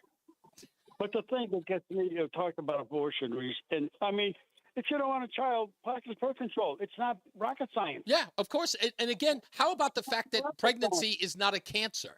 You don't develop it like a disease. There's an actual performance of an act that actually gets you there. That perhaps you should abstain from the act. And you have to be a responsible human being.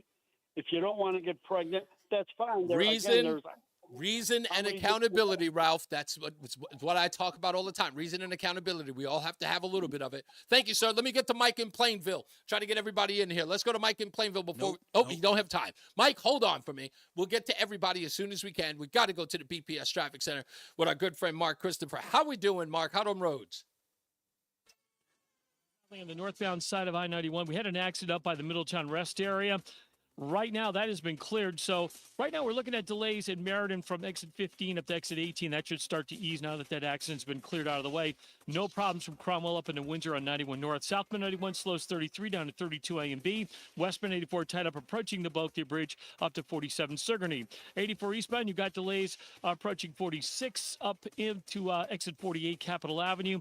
291, 384 moving well east of the river. 2 eastbound's okay, Glastonbury to Marlboro. Quiet Middletown, 84 eastbound Waterbury slowing by 18. 84 eastbound in Danbury tight 3 out to exit 5. 84 eastbound in Newtown slowing by 11. 95 southbound New Haven tight 46 down to 44. Traffic and weather together on the 8 WTIC News Talk 1080. WTIC weather.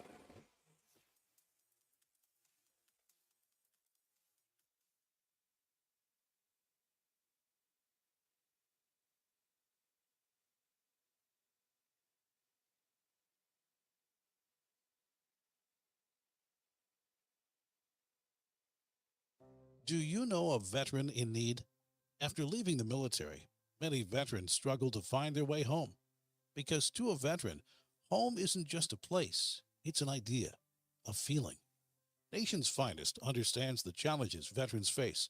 Through the VA's Supportive Services for Veteran Families program, we help veterans and their families struggling with rent, employment, and other housing-related costs.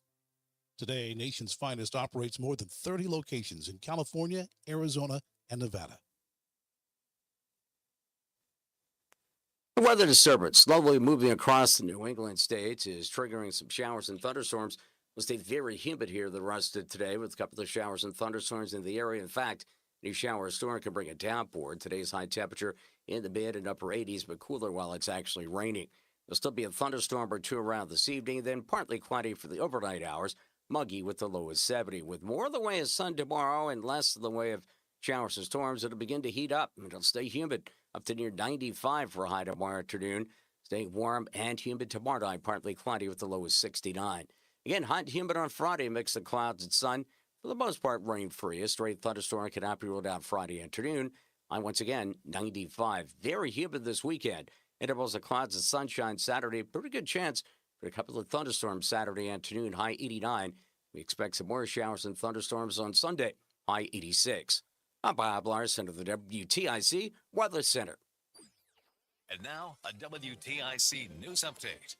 83 degrees at 4:30. I'm Dave Mager, WTIC 1080 News.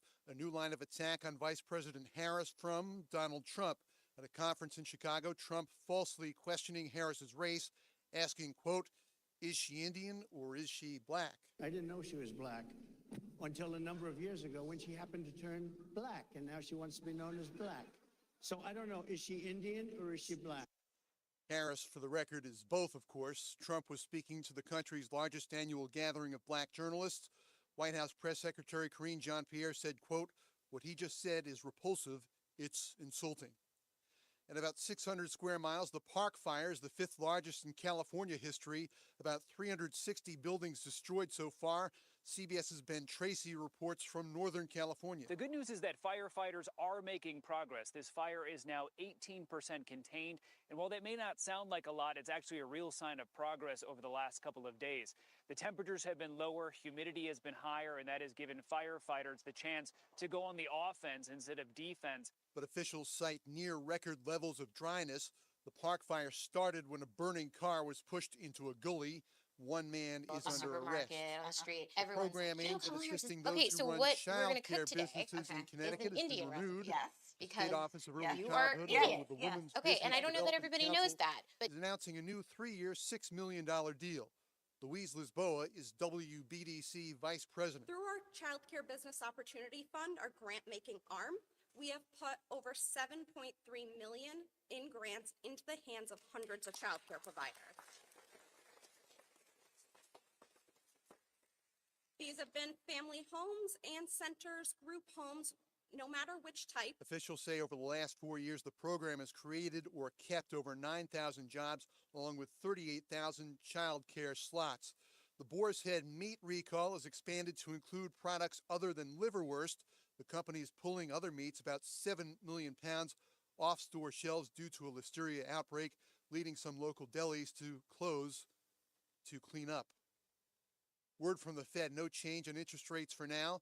Closing bell report brought to you by Bouvier Insurance. The Dow up 99 points, S&P plus 86. The NASDAQ closed up 452.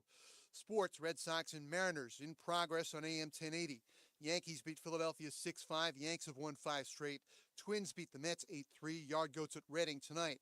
Olympics, American swimmer Katie Ledecky picks up her 12th medal, winning gold in the 1500 freestyle. Women's soccer, U.S. beat Australia 2-1.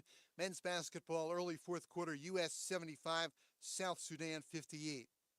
For more, check out WTIC.com. I'm Dave Mager, WTIC 1080 News. Most of us like to be out in the sun. That's why sunscreen and other safety measures are key to protecting your skin from aging and cancer. The FDA recommends using a sunscreen with a sun protection factor, or SPF, of 15 or higher. Also, look for broad spectrum on the label. That means both harmful ultraviolet A and B rays are blocked. UVA rays age the skin, UVB rays burn, and both cause cancer. But the perfect sunscreen doesn't count if you use it wrong. Don't need sunscreen on a cloudy day? Wrong. 80% of UV rays still get through the haze. Only use sunscreen at the beach? Nope.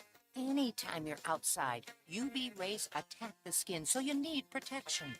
And you have to reapply sunscreen every 2 hours. Remember, SPF plus broad spectrum equals healthy fun in the sun. Visit www.fda.gov/sunscreen for more information.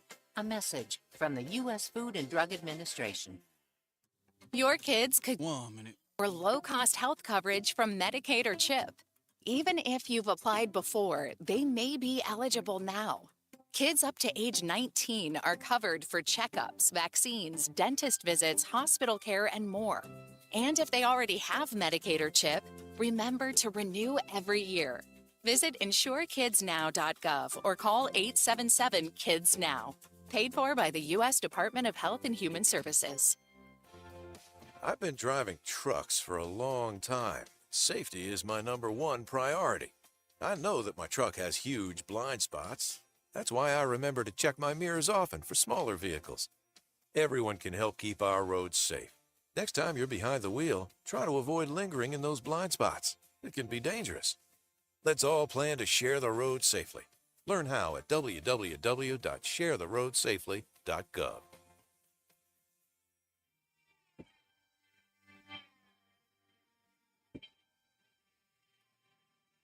That's ominous. That sounds like a Kanye beat. That sounds dark. It's Reese on the Radio.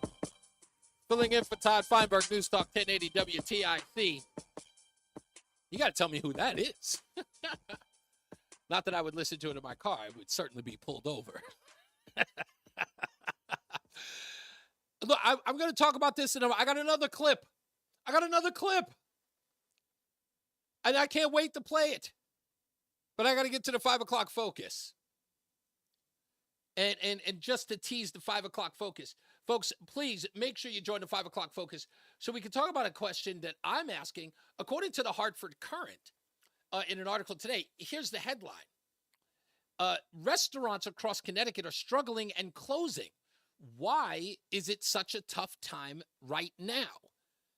And I've got a couple of reasons why. And I want to ask the question, is it because of the pricing? Is it because of the variety? Is it the quality of the restaurants? Or is there something else? Now, I know a lot of people are saying that budget, people can't afford to go out anymore like they used to. But in order to have a vibrant town, a community, you have to support the local businesses, and restaurants are the way to go. But if you can't, you can't. So I'd like to hear from you. What do you think is the reason? How do you play a role? Have you scaled down your restaurant? Did you go to the restaurant much more before the pandemic than you do today? And what are some of the reasons why? And is it the most common reason there is because you can't afford to. And what will happen to your community, or what do you believe will happen to your community should the restaurants in the community fail, go out of business, and it becomes sort of a ghost town? Some of these places are barely getting by. And it's, I love going to restaurants. I'm a big restaurant guy just because I love supporting the local. I don't do nothing against the chain restaurants. I don't want to get any impression of that. But, the local mom and pops, I'm a private business owner. Those guys kind of get preferential treatment to me. So I know how important it is for them to get, butts in the seats. Let's get to the BPS Traffic Center with Mark Christopher. Mark, do you go out to dinner as often as you used to? No, can't afford it. Yeah. I can barely afford fast food anymore. Yeah, I mean, really. I mean, you take let's say my son and a couple of his friends, you're looking at close to $50 for fast food. For fast food, yeah. I remember, and it's over, and if it's like fancy fast food, it's over 50. Yeah, it's interesting because I used to take a family to 4 just to the movies, and you thought I was buying tickets to the baseball game. I know. It's pretty up there. And everything is incredibly expensive. Yeah. Incredibly expensive. And it's just for them to survive and keep the doors open, Yeah, exactly. Yeah. So do you at least try to, like in some cases, like maybe once in a while, maybe? Oh, yeah. Yeah. I don't know. We went out to dinner a couple of weeks ago. And, I would say maybe twice a month. Okay. Maybe. All right. That's such a good point to that. That's a lot of what I'm going to talk about in the 5 o'clock hour about what that scaled down to for me versus what I would normally do, just to support those local businesses and also protect my wallet. Yeah. I mean, I don't know. It's a tough road to hoe, man. If you were to ask me 10 years ago, Mark, you and your wife are going to be making X amount, I would have said, wow, we're going to be doing pretty well. Yeah. But in reality, we're paying our bills. Yeah. We're paying our 2 car payments and our mortgage payment. Man. And we're putting money away for our retirement, but there's really nothing else after that. There's not a lot of play money anymore. There used to be a lot more play money. That disposable income, baby. Is not there anymore. Reese, thank you very much. If you're heading into Hartford right now, the ride southbound. Y'all got to start bowling, man. 91 moving well between Cromwell and Windsor Locks. Still seeing of a Meriden as you approach exit 16. You might be right, buddy. You might be right. I use that for all my outings, my play money, buy new stuff that I need for bowling, go on vacate. I just the tunnel booked a $4,000 vacation for next month for our 10-year anniversary. Oh. All that's from bowling money. 91 through 84, okay, so the river 2 eastbounds will be well, Glastonbury to Marlboro, quiet Middletown, 84 eastbound. You got to be good, too, though. 84 Would eastbound imagine. in Danbury, look out for an accident by exit 3. Delays back to the New York-Connecticut line behind that. 84 eastbound also tight 8 to 9, Danbury into Newtown. South 95, New Haven slows 46 down to 44. Traffic and weather together on the 8th WTIC News Talk 1080. WTIC weather. Rest of today, a couple of showers and thunderstorms in the area, high in the mid-80s. Still thunderstorm or two around this evening. Overnight, partly cloudy and humid, a low of 70. Hot and humid weather tomorrow. Sunshine, a few clouds, a high up to near 95. And partly cloudy tomorrow night, low 69. Again, hot and humid on Friday, partly sunny. Can't rule out a thunderstorm at the afternoon. And a high temperature once again of 95. Right now it is 86 degrees in Cheshire. It's 82 degrees in Manchester and 85 in Hartford. I'm meteorologist Bob Larson of the WTIC Weather Center. Most of us like to be out in the sun. That's why sunscreen and other safety measures are key to protecting your skin from aging and cancer. The FDA recommends using a sunscreen with a sun protection factor, or SPF, of 15 or higher. Also, look for broad spectrum on the label. That means both harmful ultraviolet A and B rays are blocked. UVA rays age the skin, UVB rays burn, and both cause cancer. But the perfect sunscreen doesn't count if you use it wrong. Don't need sunscreen on a cloudy day? Wrong. 80% of UV rays still get through the haze. Only use sunscreen at the beach? Nope. Anytime you're outside, UV rays attack the skin, so you need protection. And you have to reapply sunscreen every 2 hours. Remember, SPF plus broad spectrum equals healthy fun in the sun. Visit www.fda.gov/sunscreen for more information. A message from the U.S. Food and Drug Administration. Miss something from the Todd Feinberg Show? Who do I wrestle for? I wrestle on my high school team for Jason Garcia, my fiercest competitor during my biggest fan during meets. I wrestle for my parents who practice what they preach, the importance of hard work, commitment, and dedication. I wrestle for the chance to put our little high school right here in Connecticut on the map. Wearing the uniform of your high school comes with a big responsibility. Younger kids look up to you. Your teammates count on you. And the reputation of your high school depends on you. Do you have what it takes to participate in a high school sport? And I wrestle for the glory that is mine when I do my best. That's who I wrestle for. This message presented by the Connecticut Interscholastic Athletic Conference and the Connecticut Association of Athletic Directors.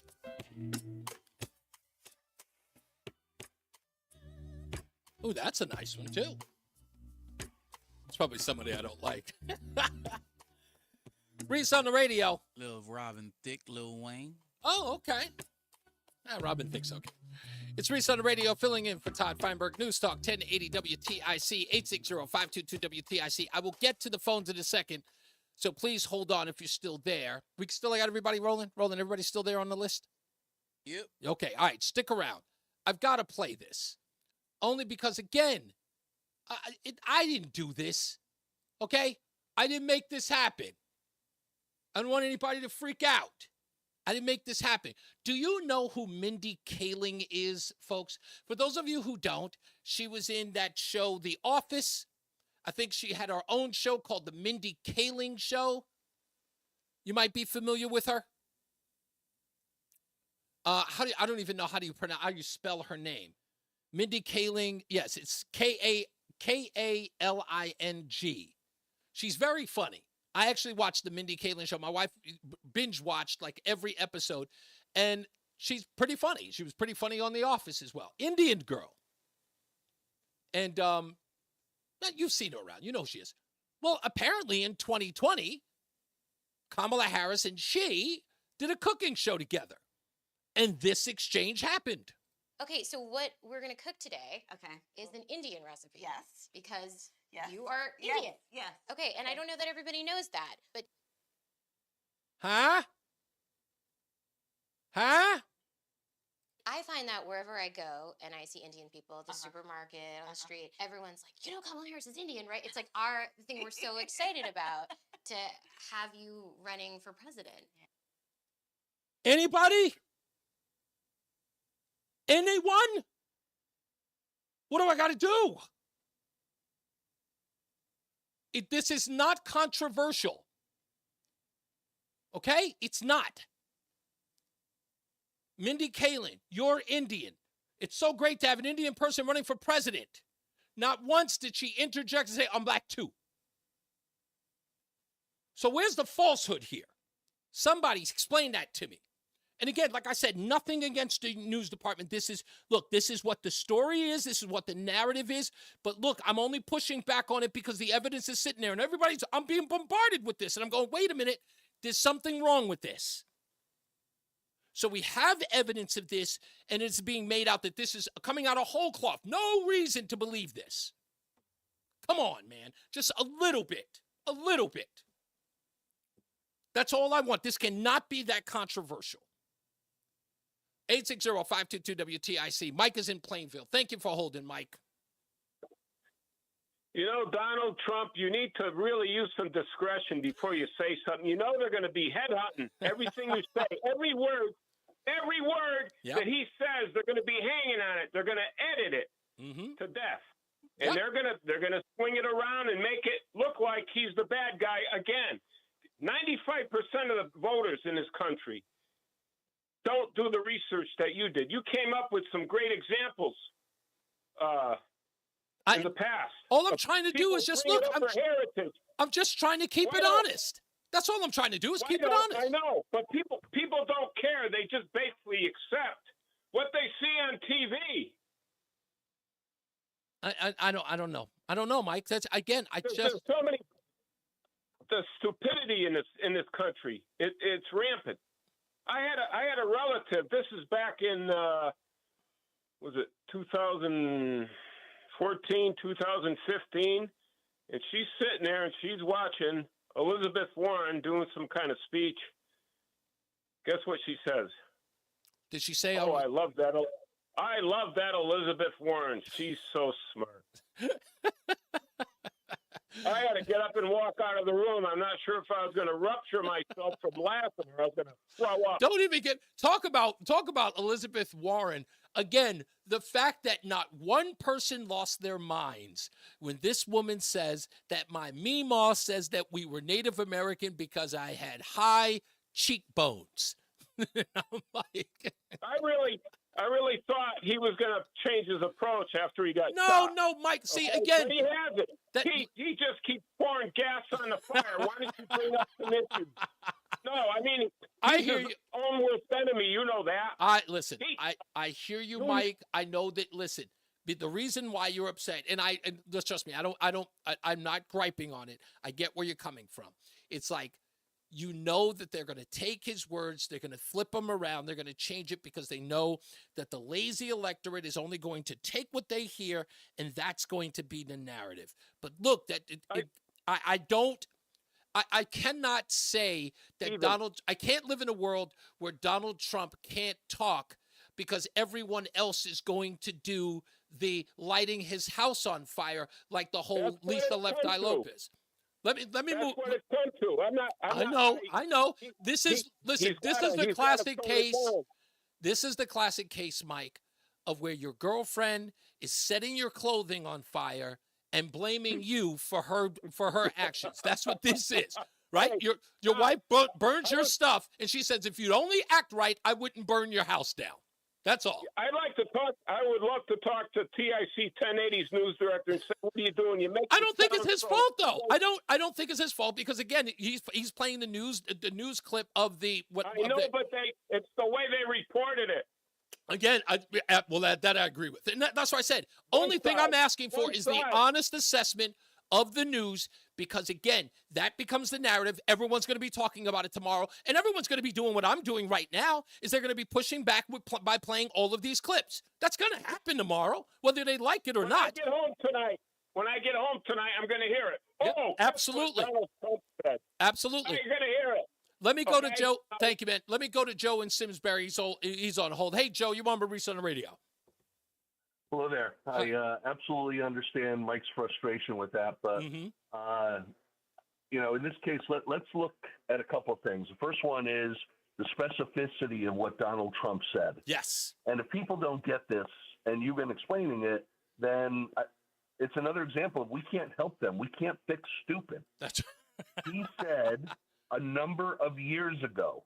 What does a number of years ago mean? If you and I were chatting and we were friends and I said, hey, Reese, you remember a number of years ago when we went to blah, blah, blah? Yep. Is number of years going to mean 2, 3, 4, or probably more like 10, 15? Yeah. It's going to mean more like 10, 15. Sure. So he was accurate in terms of what he's saying, and I fully expect that at some point someone's going to pull stuff out like a Kamala Harris mailer when she was running for AG or senator. Indeed. That's going to push the Indian aspects. I guarantee. But you will not see the media cover it, and it makes them, truly pathetic.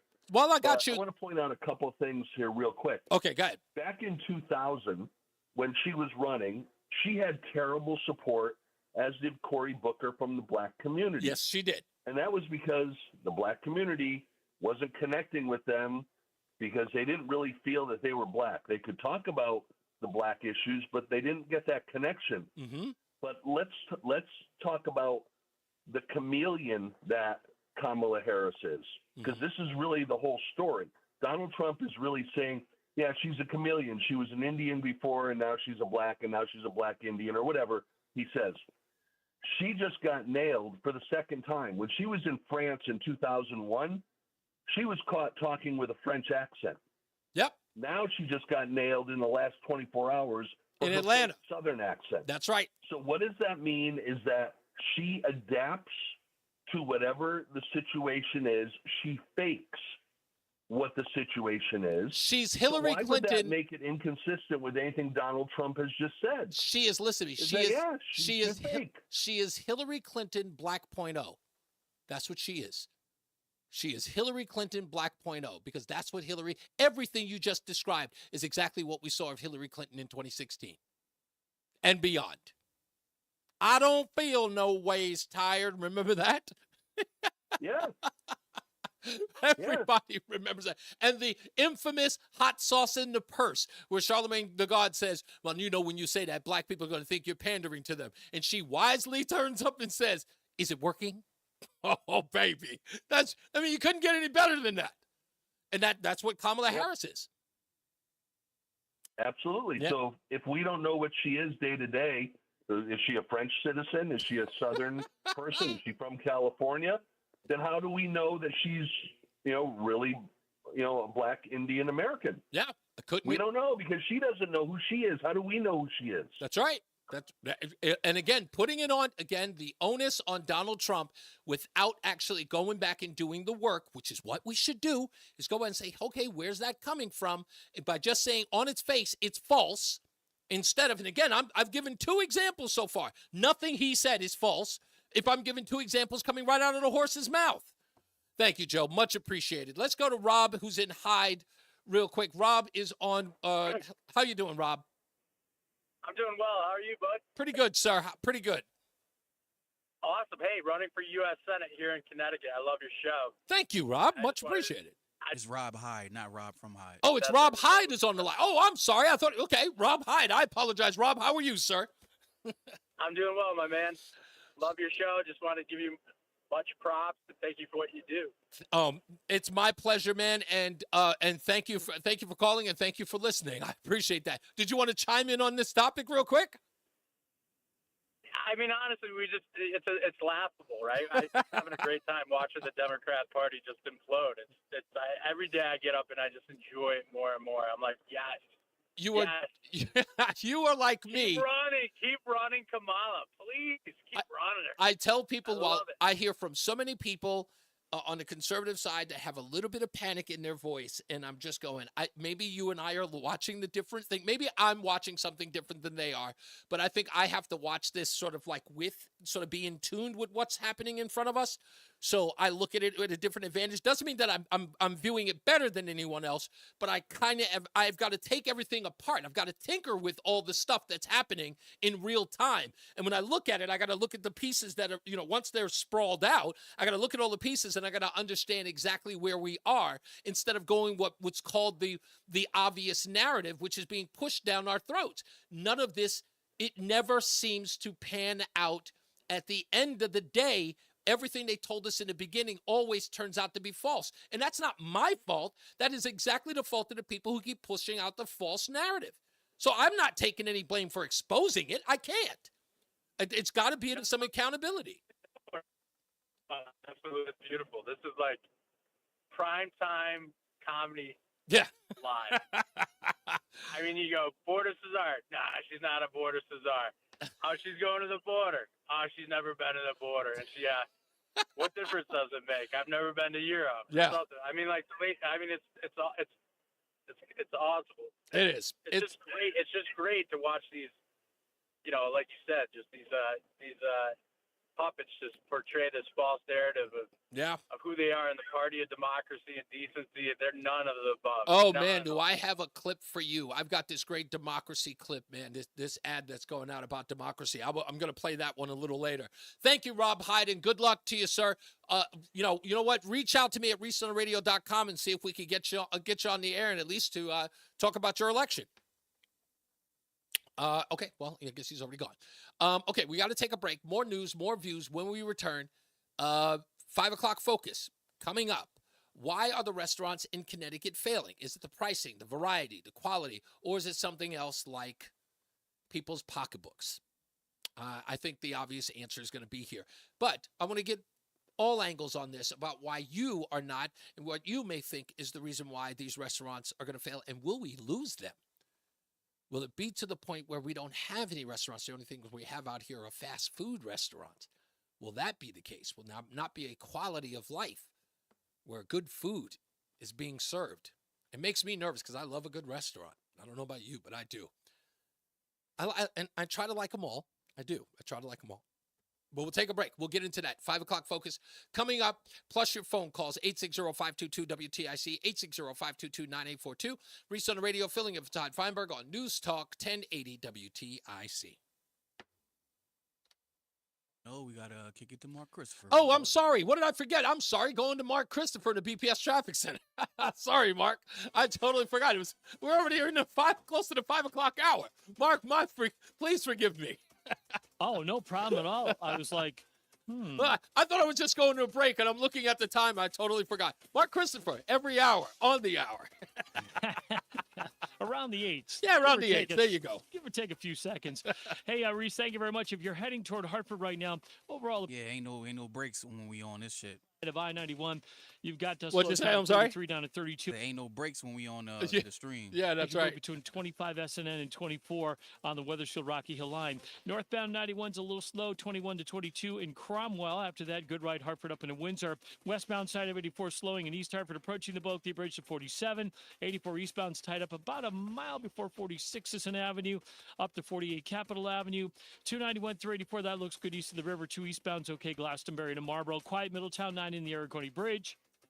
If you're traveling toward Waterbury, 84 westbound, delays from 22 into the Mixmaster. 84 eastbound in Danbury, you've got delays. New York, Connecticut line out to exit 5. Delays again, 84 eastbound in Danbury by 8. And again, 84 eastbound, 10 to 11 in Newtown. South 95, New Haven, slowing 46 to 44. Traffic and weather together on the 8s. WTIC News Talk 1080. WTIC weather. I'll be right back. A weather disturbance slowly moving across the New England states is triggering some showers and thunderstorms.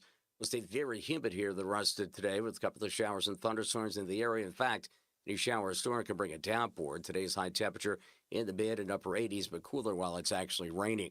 There'll still be a thunderstorm or two around this evening, then partly cloudy for the overnight hours, muggy with the low of 70. With more of the way of sun tomorrow and less of the way of showers and storms, it'll begin to heat up. It'll stay humid up to near 95 for a high tomorrow afternoon.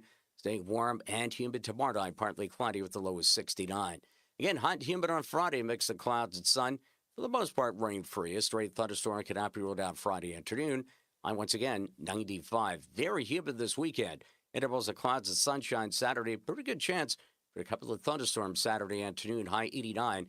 We expect some more showers and thunderstorms on Sunday. High 86. I'm Bob Larson of the WTIC Weather Center. Follow WTIC News Talk 1080. Don't miss out on important updates in Connecticut. From breaking need-to-know news, weather alerts, and more. Follow WTIC News Talk 1080 on the Odyssey app now. WTIC is 99 and kicks off a year-long celebration to 100 years on the air. This is WTIC and WTIC FM HD2 Hartford, an Odyssey station. 82 degrees, 5 o'clock. I'm Dave Mager, WTIC 1080 News. Speaking to a gathering of black journalists in Chicago, Donald Trump falsely questions the race of Vice President Harris. I didn't know she was black until a number of years ago when she happened to turn black, and now she wants to be known as black. So I don't know, is she Indian or is she black? Harris's mother was Indian, her father black. White House reaction to the Trump remarks. It was during an appearance at the National Association of Black Journalists conference where Trump questioned Harris's race, saying, quote, "I didn't know she was black until a number of years ago when she happened to turn black." Repulsive. It's insulting. White House Press Secretary Karine Jean-Pierre. I think it's insulting for anybody. It doesn't matter if it's a former leader, a former president. It is insulting. And Jean-Pierre said no one should forget. She is the Vice President of the United States, Kamala Harris. We have to put some respect on her name, period. Linda Kenyon, CBS News, the White House. The U.S. is hoping things cool off in the Middle East after the killing of a top Hamas leader in Tehran. We are continuing to urge restraint to all parties to avoid an escalation into a wider regional conflict. That's State Department spokesperson Verdun Patel. Israel being blamed for the attack in Iran. There are concerns it could slow or stop Gaza ceasefire talks. CBS's Ian Lee reports. Ismail Haniyeh was a political leader within Hamas. He was the public face of the group's diplomacy and leading those efforts for a ceasefire. Now, while he was designated a global terrorist by the U.S., he was also seen as more pragmatic than other members of Hamas. His death will definitely be a blow to any sorts of negotiation, something the Biden administration was hoping could bring about a ceasefire. Without directly mentioning the killing, Israeli Prime Minister Benjamin Netanyahu said Israel, quote, will exact a heavy price from any aggression against us on any front. A major renovation for the XL Center in downtown Hartford is on the way. The Capital Region Development Authority okayed a plan to spend $145 million to upgrade the facility. They're hoping to lure top entertainment acts while keeping top sporting events. Mike Frymouth, the executive director of the authority, says the venue is antiquated. The rigging systems can't accommodate some shows today. We can't hang certain things that modern events require. The power system, the electrical power system, is not sufficiently large enough to handle some of the new demands of shows. A partnership with Denver-based Oakview Group would see a $20 million investment in addition to $125 million that still needs approval from the State Bond Commission.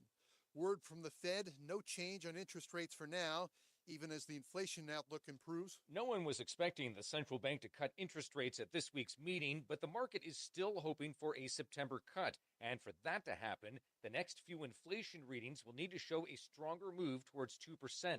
The Fed left rates unchanged this week, but says progress has been made in recent months, lowering inflation to the central bank's 2% target. But voting members want more evidence of that happening before they start cutting rates. The Fed says economic growth remains solid, and although the unemployment rate has risen, it remains low.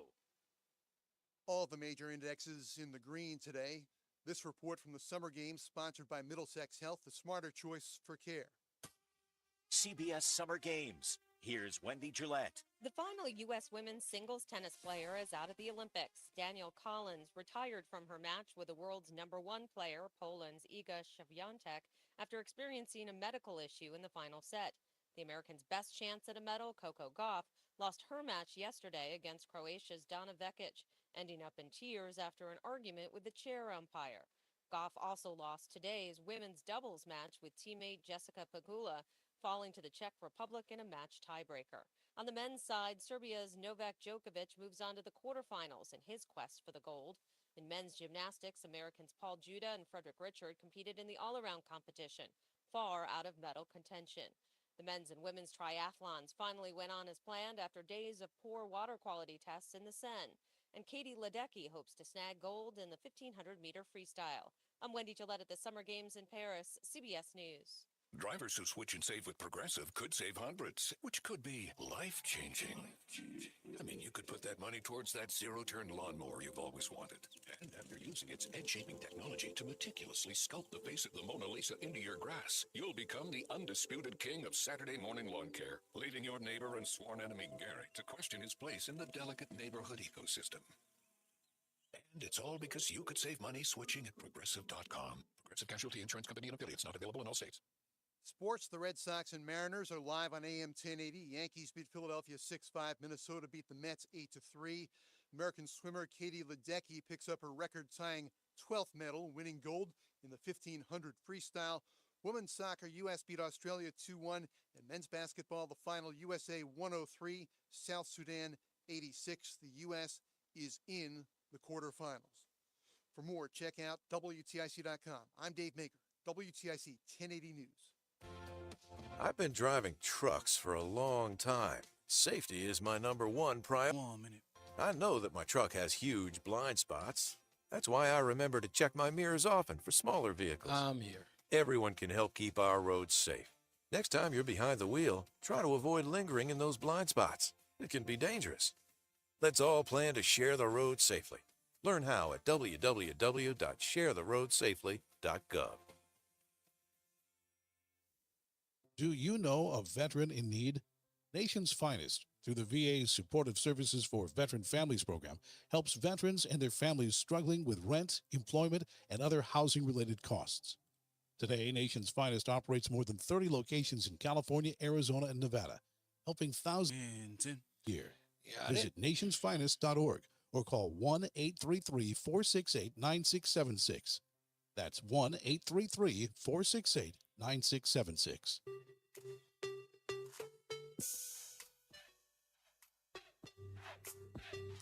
Oh, I know that's a Chris Brown beat if I ever heard one. I could just tell you that one. I am listening to that. I hear that little bird-chested singer right through that beat. It's Reese on the Radio. That means he good. Yeah, right. A little bird chest. Reese on the Radio, NewsTalk 1080 WTIC.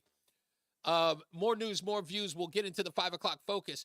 Why are restaurants in Connecticut failing? And I'm pretty sure they're failing all across the country. But Connecticut in particular, just to read the article real quick, Connecticut restaurants are struggling financially because of the high cost of business, but trying their best not to pass the cost on to customers. So they're doing their best not to raise rates, not to raise the cost. But they still have people who won't go. And you heard from Mark Christopher earlier, you heard from him again. You'll hear from him again. People, it doesn't matter what the restaurants do. People just don't have the disposable income. So what do you do? So what do? You let them, I don't know, just fade into obscurity? I don't know. Me personally, I just can't. I got to try really, really hard to help them out if I can. Let's get back to the BPS Traffic Center with Mark Christopher. Hey, Mark. Hey, Reese, thank you very much. Good afternoon to you, and good afternoon, everyone. Well, if you're heading into Hartford right now, we are seeing a good ride on the southbound side of 91. Just some slow traffic, 33 down to 32. Again, 27 to 28. Now, look out. Getting a report of a crash now. Tractor trailer involved 91 southbound on the Middletown Meriden line between 20 and 19. The right lane is shut down there.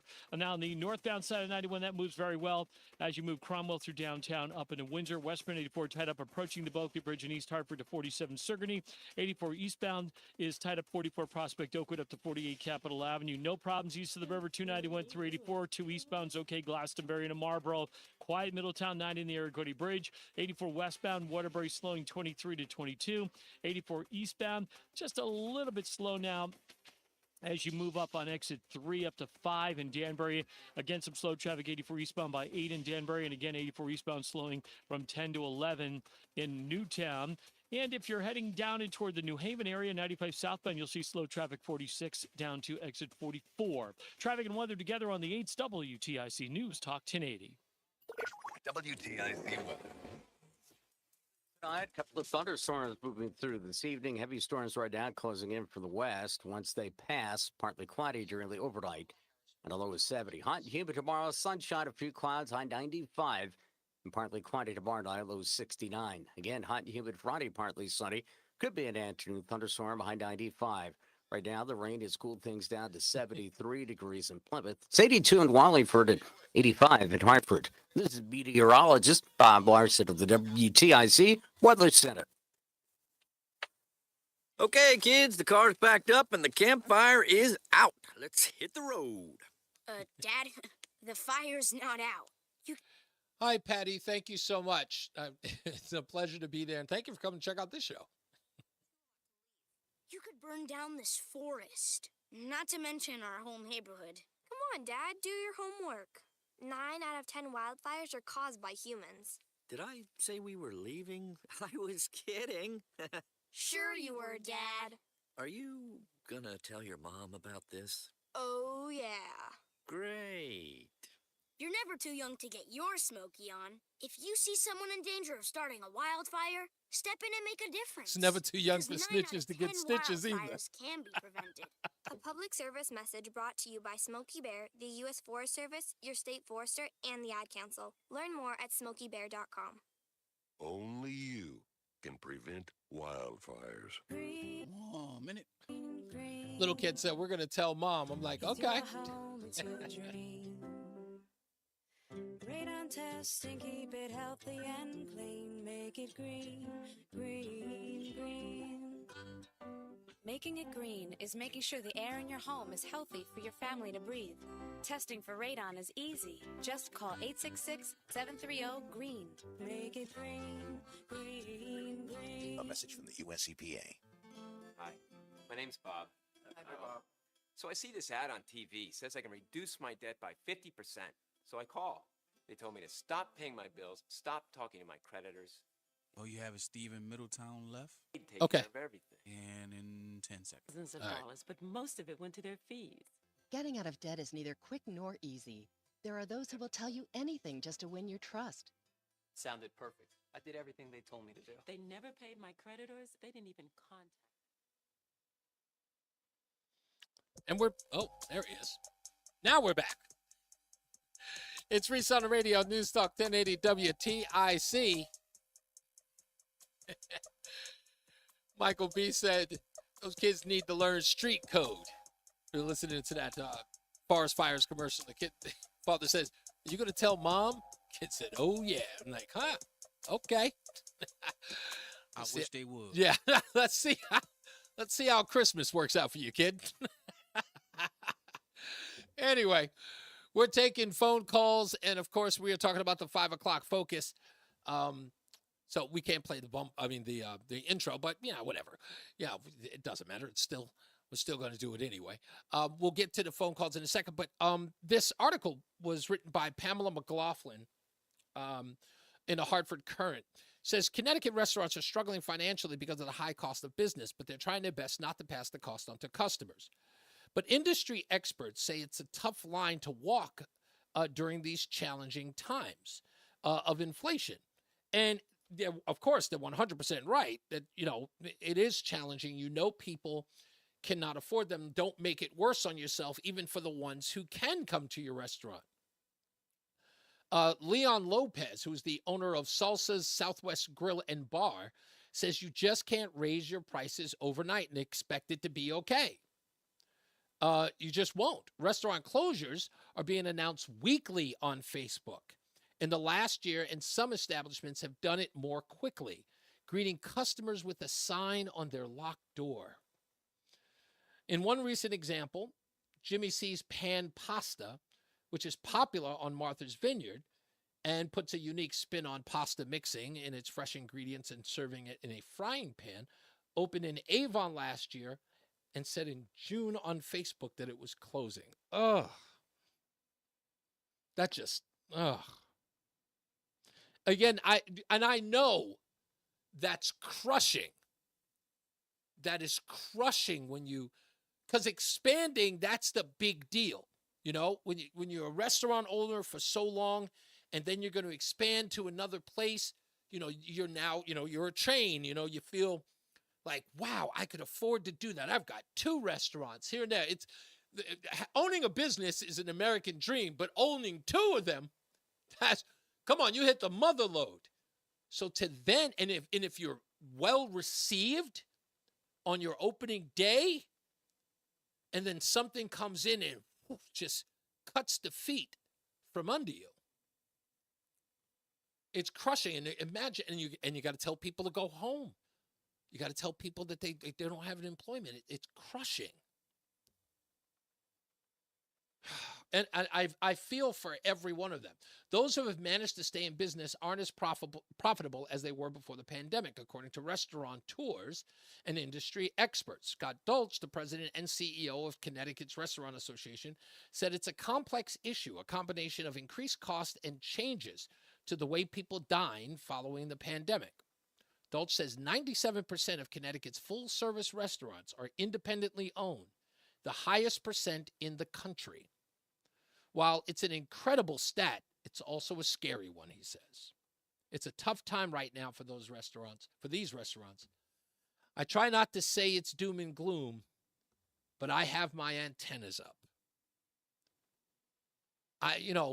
We can only do so much, right? Because if we don't have the money to do it, what do? You can't, Some of us can go broke for a week, just to go and support. You do what you can. Lord knows when we see GoFundMe pages and stuff like that, we are the most charitable and most giving people on God's green earth.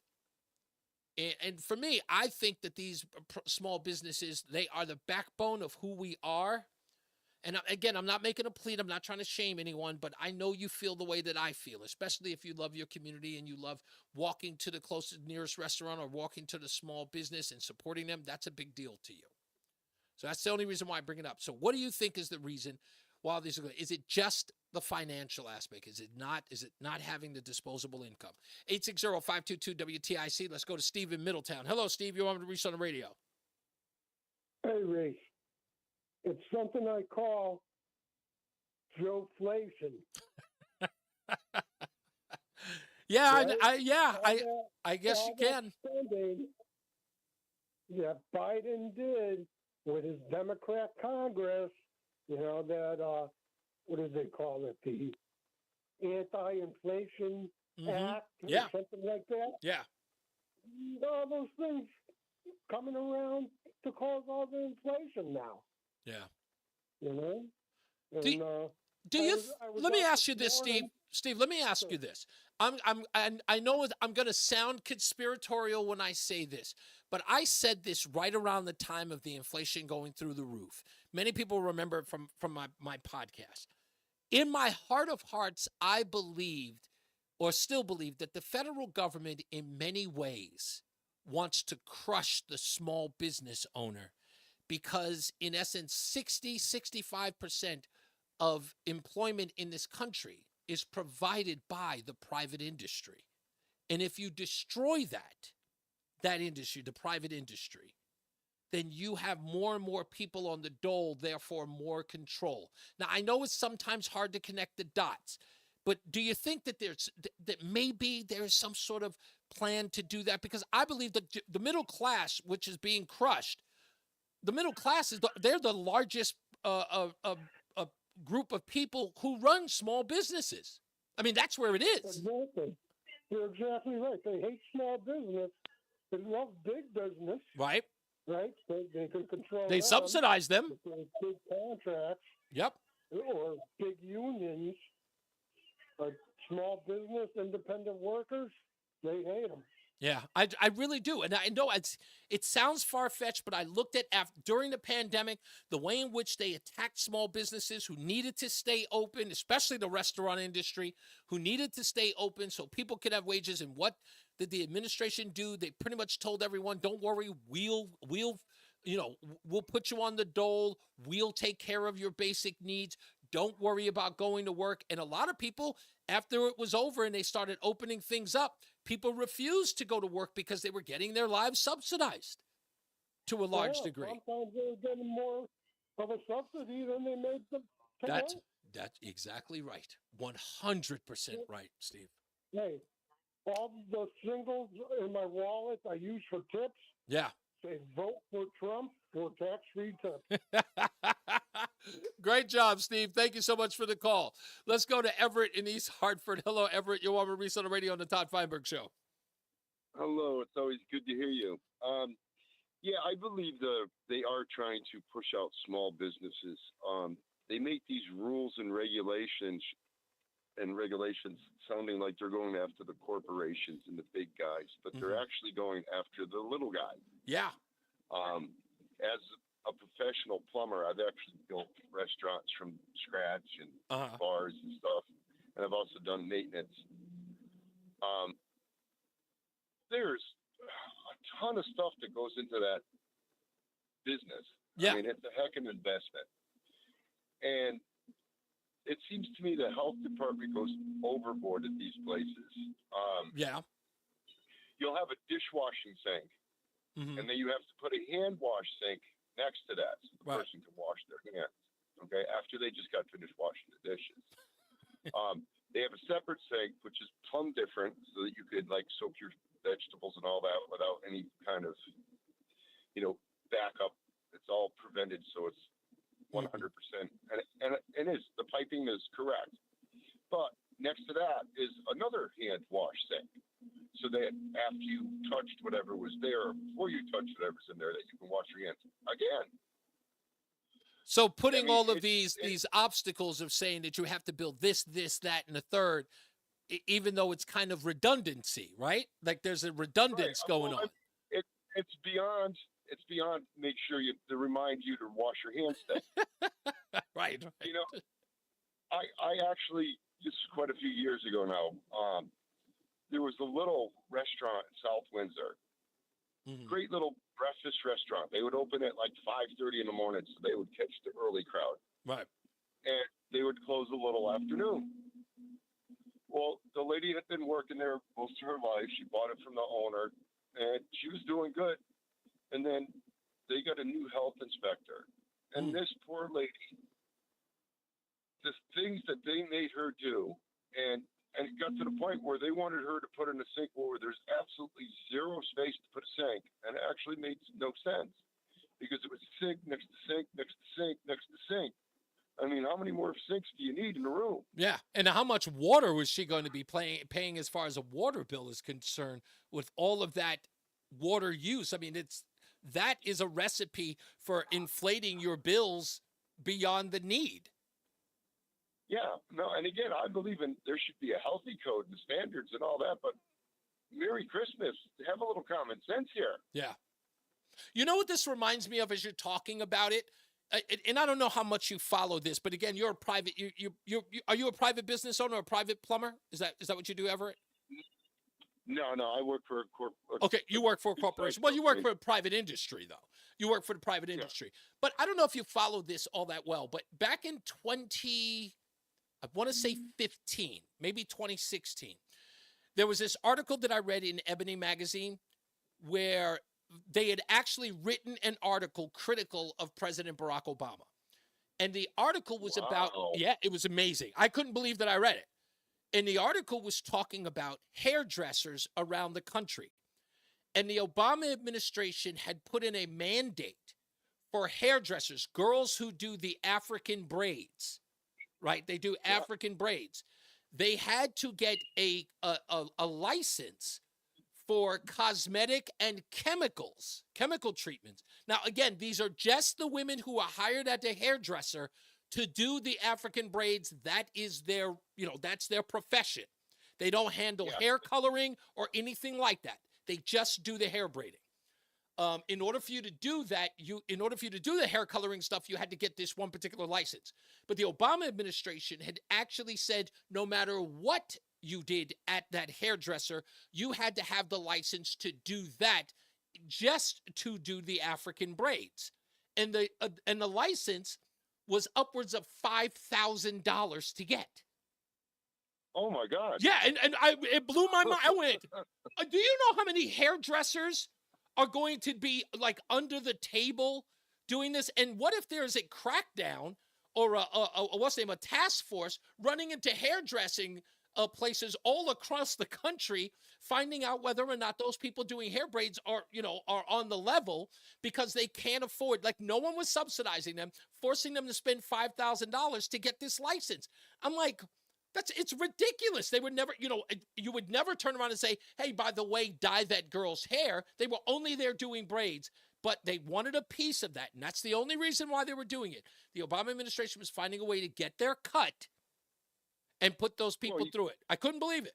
They should have a broom license so that you have a license that you know how to use a broom properly, and charge people a couple $100 so they could sweep floors. Right, exactly. Incredible. I couldn't believe it. And the fact that it was in a black magazine talking about it, I was like, whoa, wait a minute. This is a critical article. And I read it and I was outraged. I was like, yeah, that's kind of silly for them to do that. But that's where I started getting this inkling, like, why would you attack small businesses like that? And in this particular case, these African braids, these are black-owned businesses or African-owned businesses. It seemed counter to the Barack Obama narrative, right? It did, for me, it just didn't make sense. So thank you, Everett. I appreciate the time, sir. Thank you for giving me a call. Let's go to Rudy. Do I have time for him, or do we want to wait? I think Rudy and I talk for a bit, so we'll hold him over, Rudy, if you don't mind. Stick around, and we'll come back to this on the other end. And a lot of people never really talked about that. That story never went national. And I don't see how it wouldn't. In fact, other articles, you could look this up. There were other articles that came out many years afterwards talking about how the Obama administration did that to these small black businesses. Just never made any sense. And people were talking about it in the blackosphere, as they call it. I'm sorry. I don't mean to make fun. It's not my fault. I don't come up with these names. They do. They do. It's not my fault that I find it funny. They do. It's called the blackosphere. It's like a whole new world. It's like other Earth. It's like Black Earth. It's an alternative reality. They've got every right. Listen, people in the black community have every right to be mad at me. But they make it so easy. I don't care if they get mad. Don't get me wrong. I don't care. You don't like it, too bad. Do something about it. Get these knuckleheads to act right. Just stop embarrassing yourself. You're all capable of it. Everybody's capable of correcting their stupidity. Everybody gets to be stupid and silly. It's not foreign just because it's ridiculous. We got to take a break. Let's get to the BPS Traffic Center with Mark Christopher. I know I'm mean, Mark. I try to be nice. Trying. I know you're trying. I really mean, hard. But when it's funny, it's funny. Effort every day. Exactly. You give the effort to be nice to everyone. That's right. But every now and then you got to jump ugly, and it's going to happen. And especially when you got to talk for 3 hours straight. Jump ugly. Radio. Jump ugly. Somebody owns the Public Enemy album. There you go. There you go. So, 95% of the time it's cordial, but every now and then it's gonna get a little ugly. And that's just the way it is. That's the way it is, homie. Just the way it is. Get used to it. If you're heading into Hartford right now, westbound side of 84, you've got delays approaching the Bulkley Bridge out to 45 Flatbush Avenue. Heavy shower moving through Hartford right now. 84 eastbound, you've got delays from 44 Prospect Oakwood down to the Bulkley Bridge. Southbound 91 slowing 33 to 32, again 27 to 28. Looks real good. Northbound 91 Cromwell up into Winter. 291 384 okay east of the river. 2 eastbound moving well Glastonbury into Marlboro. 9 northbound some slow traffic 32 in Berlin up to 34 in New Britain. 84 westbound Cheshire into Waterbury. 25. 80.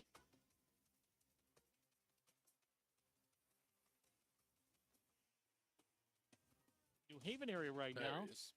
Roland, thanks for taking that echo out. You've got slow traffic from 46 down to 44 and 95 south of New Haven. And if you're heading into Danbury right now, 84 eastbound delays 3 to 5. 84 eastbound again slowing by exit 9 in Newtown. Traffic and weather together on the 8's WTIC News Talk 1080.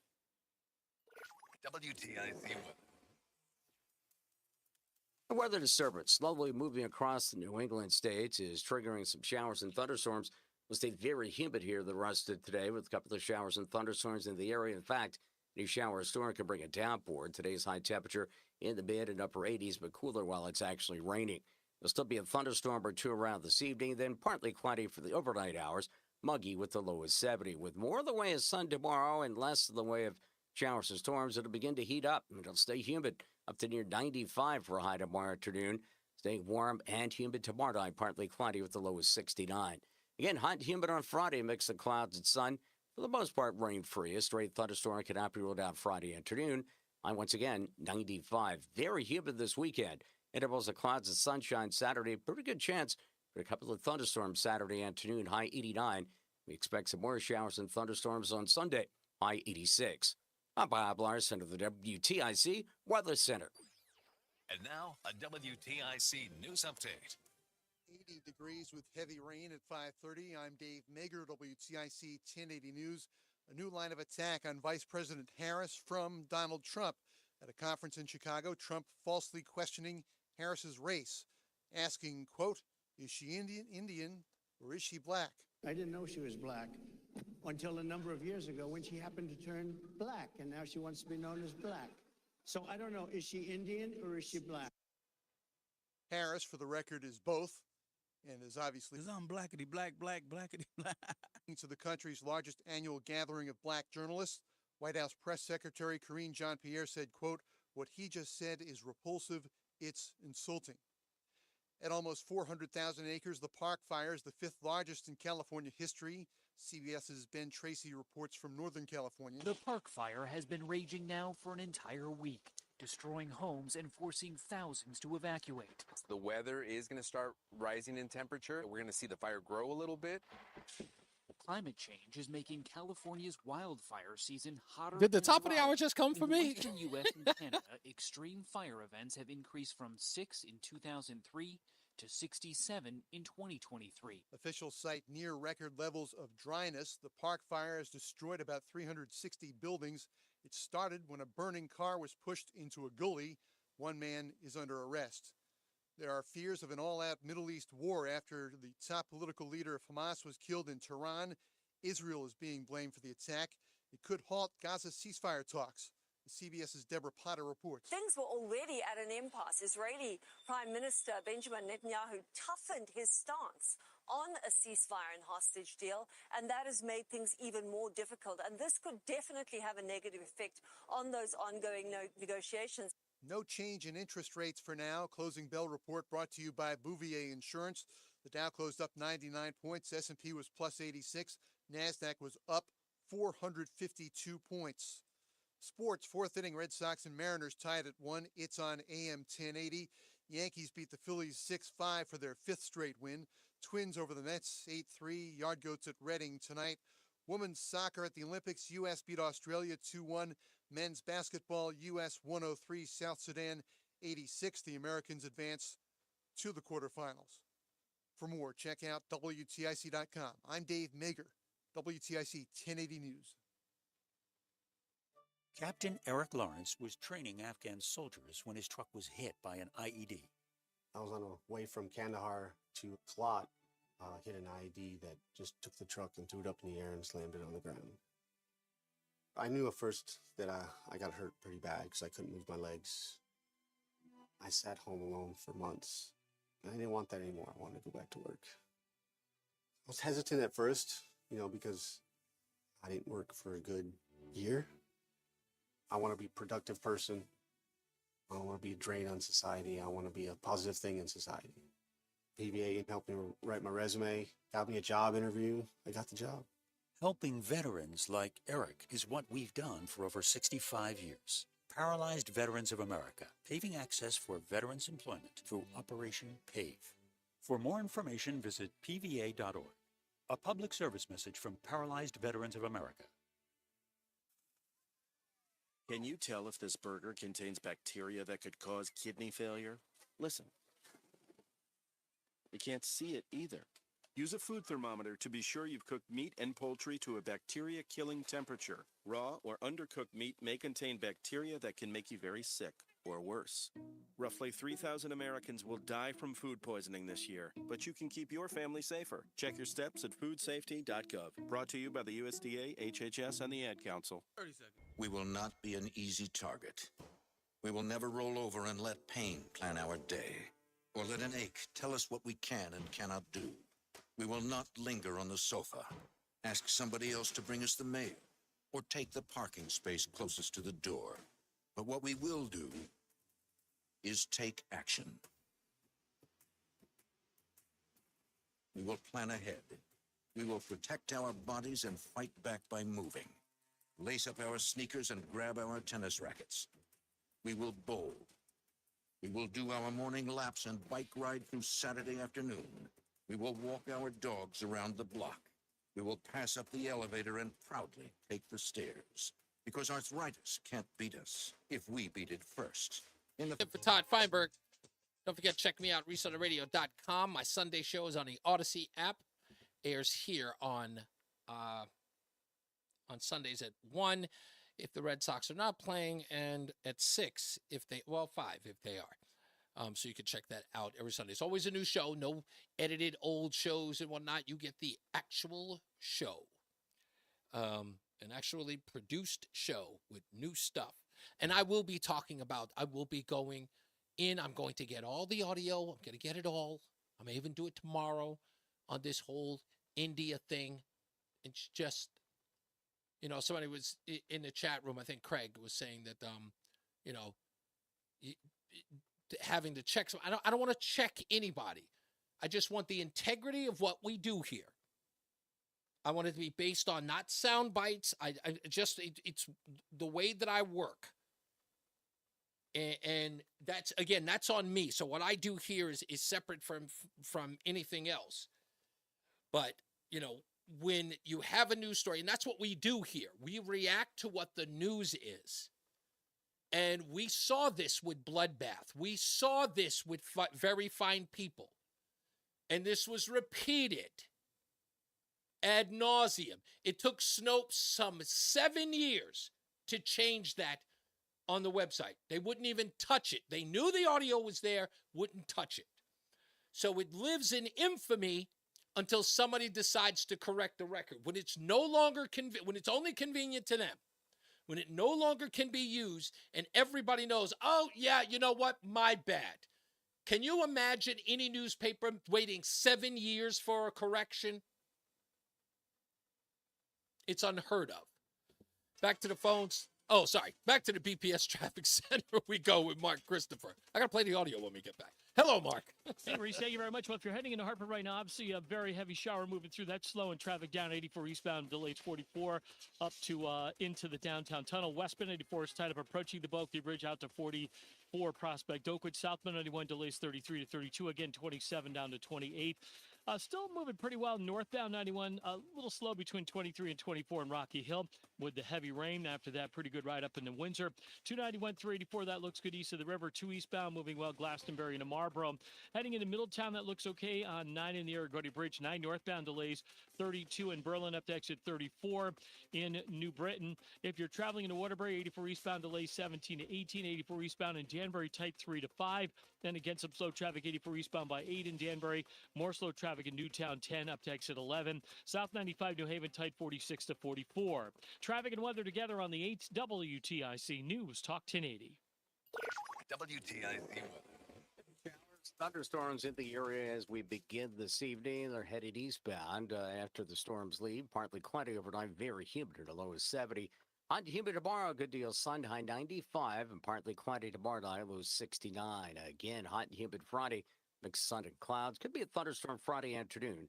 Friday's high near 95. Right now it is 73 degrees in Torrington. It's 80 in Middletown and 79 in Hartford. I'm meteorologist Bob Larson of the WTIC Weather Center. Sleepless nights, plenty of sleep.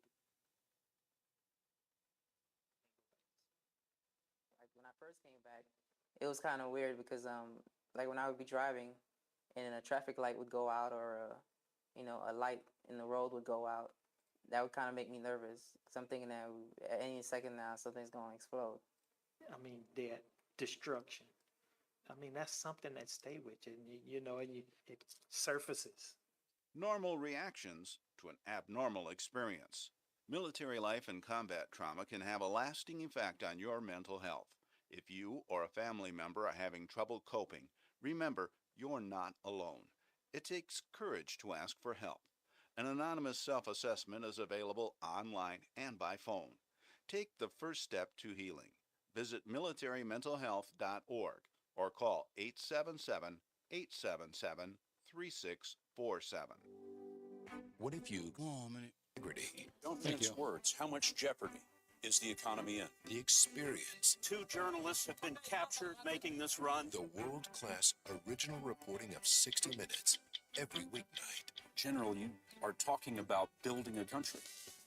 Well, now you can. The CBS Evening News with Scott Pelley. Weeknights. Only on CBS, America's most watched network. What have we got right now? We've got the Arctic, which helps keep our sea level steady. We've got trees in the Amazon, which helps keep our climate stable.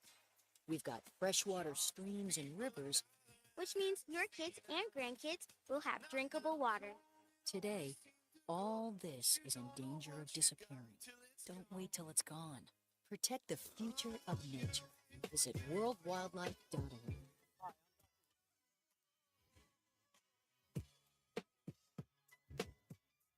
Hey now. All right, don't freak out, anybody. The Facebook is popping back up as is. Don't fret. I think Facebook must have heard a song and freaked out. It's Reese on the Radio, News Talk 1080 WTIC. About to wrap this puppy up. But let's get to the phones because, of course, we had him on hold for a long enough time. Our good friend Rudy is back. Hello, Rudy. You want Reese on the Radio. How are you, sir? Good evening, Mr. Reese.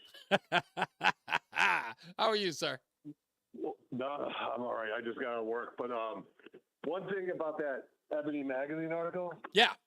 I got a feeling that somebody donated to some cause of Obama's to get that done. Like, you got national cosmetology schools, whatever, the big chains for hairdressers. That's true. That, these girls are doing braids. They're not hairstylists. They're braid expert. It's an art. I know someone that does it. And if I was a black woman wanting braids, I would pay her double just to take me. But it forces them to get into big business. And so there had to be some kind of lobbyist, some kind of donation, something to go after that small segment of unknown.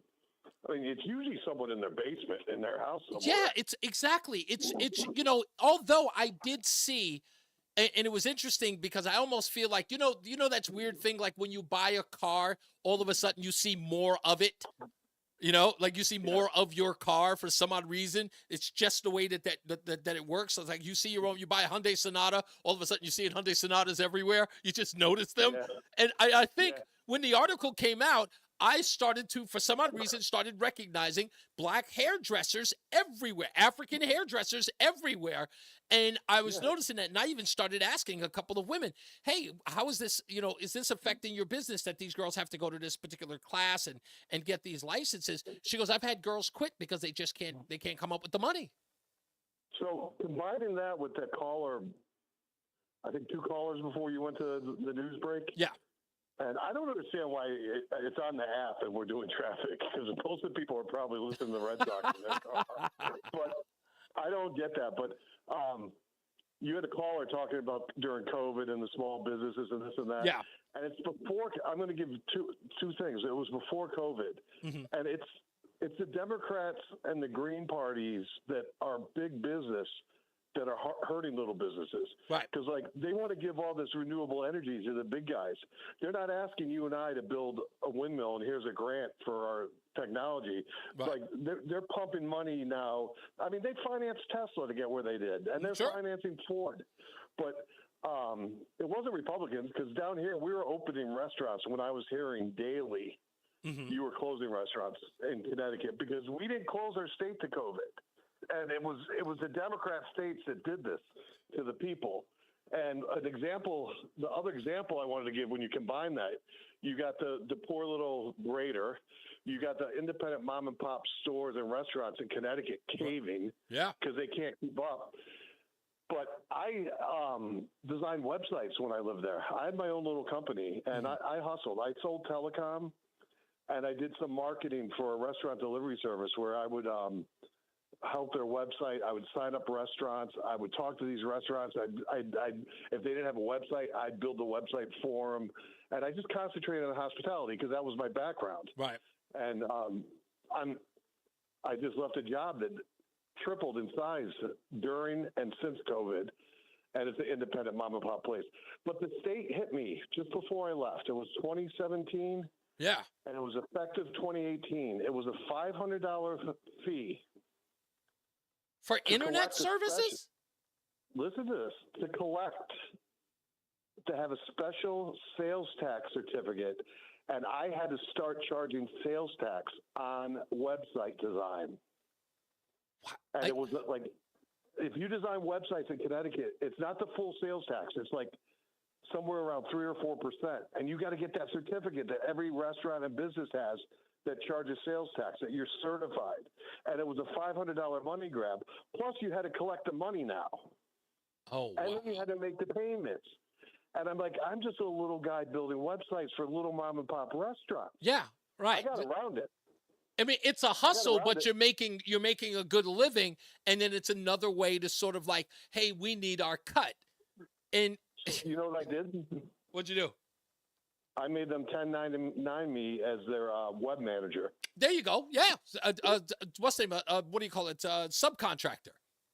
Right. So you hire me to manage and maintain your website for 2 years at X amount of dollars. Right. And I'm going to build it for free. I'm going to build it for free because I'm now your web manager. I forgot what the official title used to be, but they were putting it to me. And they do this to every small business. Yeah. The Democrats where do the Democrats get their money from? The biggest business in the United States, Meta. Yep. Facebook, Bill Gates, Warren Buffett. The top 2% is 90% Democrat business owners. And it's amazing that people don't even recognize that.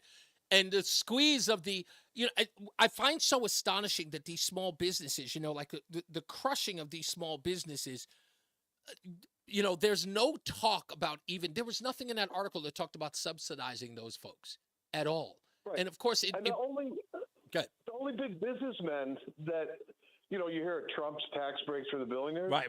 The only big businessmen, and you'll hear Tim from Hamden say this all the time, is the Koch brothers. And he's right. The Koch brothers are big businessmen, but they're the only ones that you could say are Republican in this whole grand scheme. All the hedge funds were donating to Obama and Hillary, and they're anti-small business. And I feel bad for there's a Family Leave Act in Connecticut, and it's a 2 or 3% payroll tax on employees and the company, and it's for anyone that has like more than 5 employees, you have to do it. Yep. And that's just another tax. If I own Stop and Shop, I just raise my prices 2-3 cents on every item and cover it.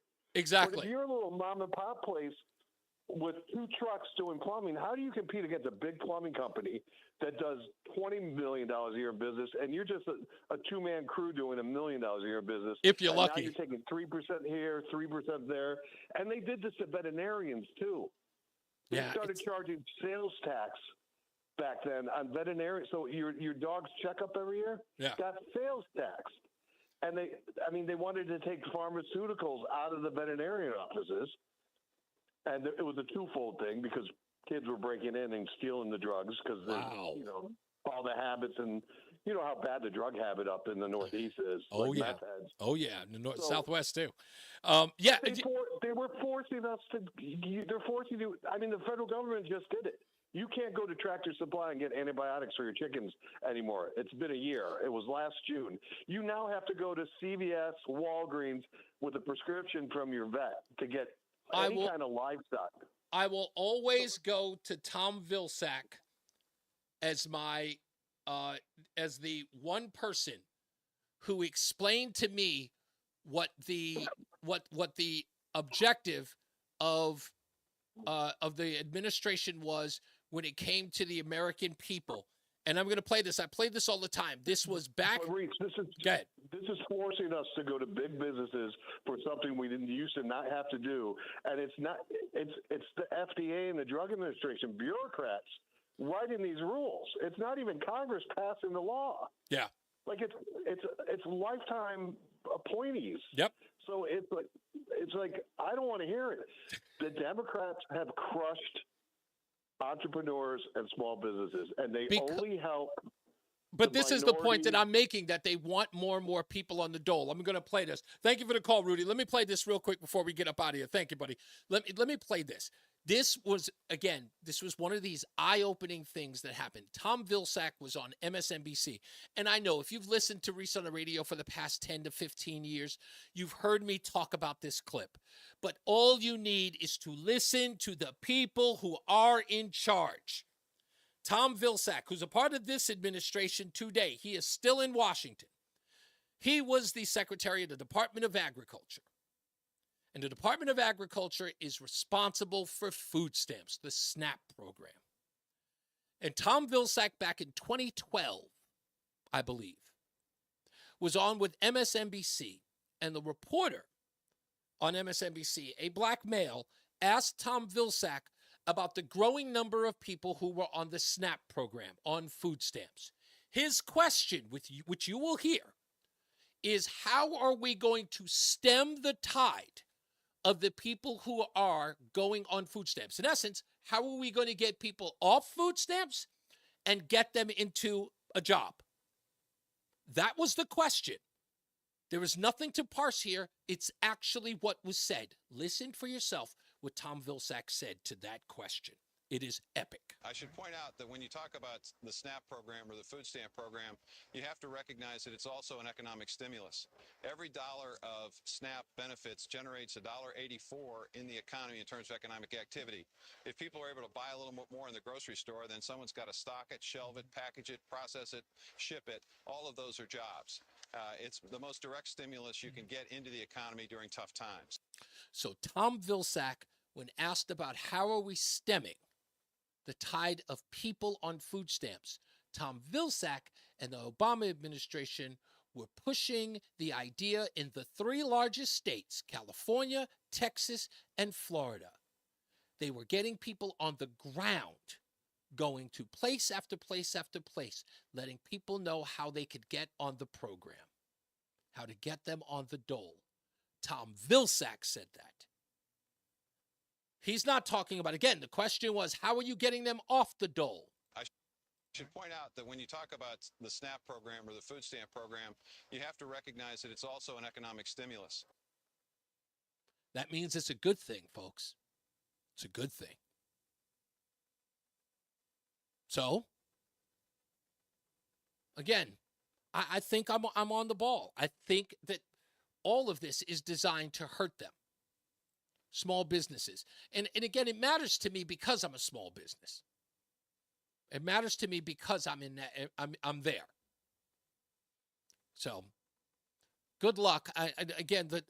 For the people in Connecticut across the country who listen to this program online and WTIC.com and the Odyssey app, if you are a small business owner, just, one, you got to get involved. Two, just hold on tight. Just hold on tight. Do what you got to do. Because if not, it's just something's got to give. Just something's got to give. Don't forget, you can always go to ReeseOnTheRadio.com. That's ReeseOnTheRadio.com. So you can go to any one of the social media sites so you can friend the program. Send me stuff. I can send you stuff. We can talk, chat. I'm doing that now during the commercial breaks. People are joining. Rob M. is just followed me. So if you'd like to follow the program, you could do that as well. Patty, thank you for the kind words in the chat room. She's checking us out all the way out in Buffalo. Craig J., thank you for joining the show today. Julie B. says, who can afford to go out to eat much? Chinese food is through the roof. McDonald's is $20 for a freaking burger. a burger meal. Pizza is over $20. It's sad.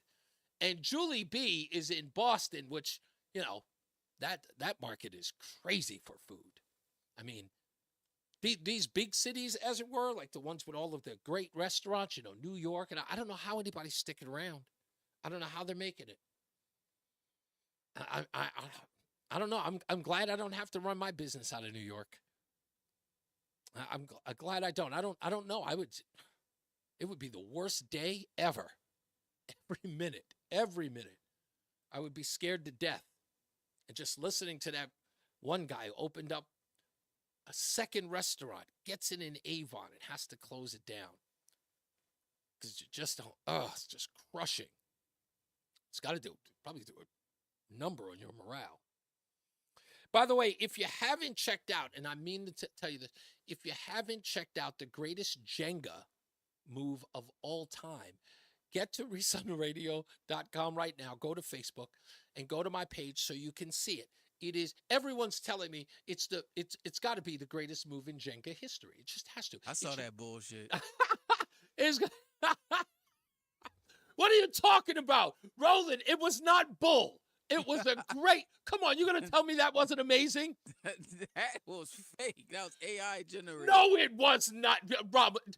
Roland's saying it was AI. That was real. It was real time. Unless my Android phone, and by the way, it is like third generation. Unless my Android phone is able to do some sort of weird, what do you call it? AI fakery. What is Kamala? Corinne Jean-Pierre called it cheap fake. I didn't do any cheap fake on it. You have to see it for yourself. If you're on Twitter, go to my page and you can see it there. It's posted there. It is the most amazing Jenga move ever. And it was pretty. It was pretty. It was, right. And the crazy part about it is I told some people in Buffalo. I said I was actually trying to lose. I was actually doing it so I could make the whole thing fall down, but it went off. And you actually, if you see me catch the peg, I'm like even stunned myself. If you slow it down, you see me go, holy crap. Even I couldn't believe it. But then I walked off like I was like, yeah, I did it on purpose. Michael B says it was witchcraft. Indeed it was. Brujeria, Santeria, whatever those things are, I don't know. All right, folks, we will see you tomorrow. Same bad time, same bad channel. As I always say, radio is free, so we thank you for paying attention. Remember to keep JC in your hearts and in your mind. Sean Patrick, we love you and we miss you. Remember that panic is not planning, so plan your work and work your plan. Me, I'm Reese on the radio. You have a good night and a pleasant tomorrow. He is Mark Christopher at the BPS Traffic Center. Mark, bring him home, man. All right, Reese, thank you very much. Well, if you're heading into Hartford, westbound side of 84, heavy shower moving through. All right, good sir. All right, buddy. Thank you, man. The rest of your night. We back on the regular air tomorrow. No doubt. Second Avenue Yes, sir. to the Bulkley Bridge, Southbound 91. All right, ladies, jokes. Thank you, Michael A. Thank you, Michael B. Everybody. Craig G. Again, thank you for joining us, man, and everybody else who did. It is always a pleasure. Thank you, all you people on X. God bless you. I really appreciate you spending the time. There's a lot of you on there, and I owe you a great deal of gratitude. So I appreciate you enjoying the show. I hope you enjoyed the show, and hopefully you'll be back here next time. And if you want to, please join the chat room. It'd be great to get some of your take, your feedback. All right, I'll see you back here tomorrow, man. You guys be good. I love you. And I mean it.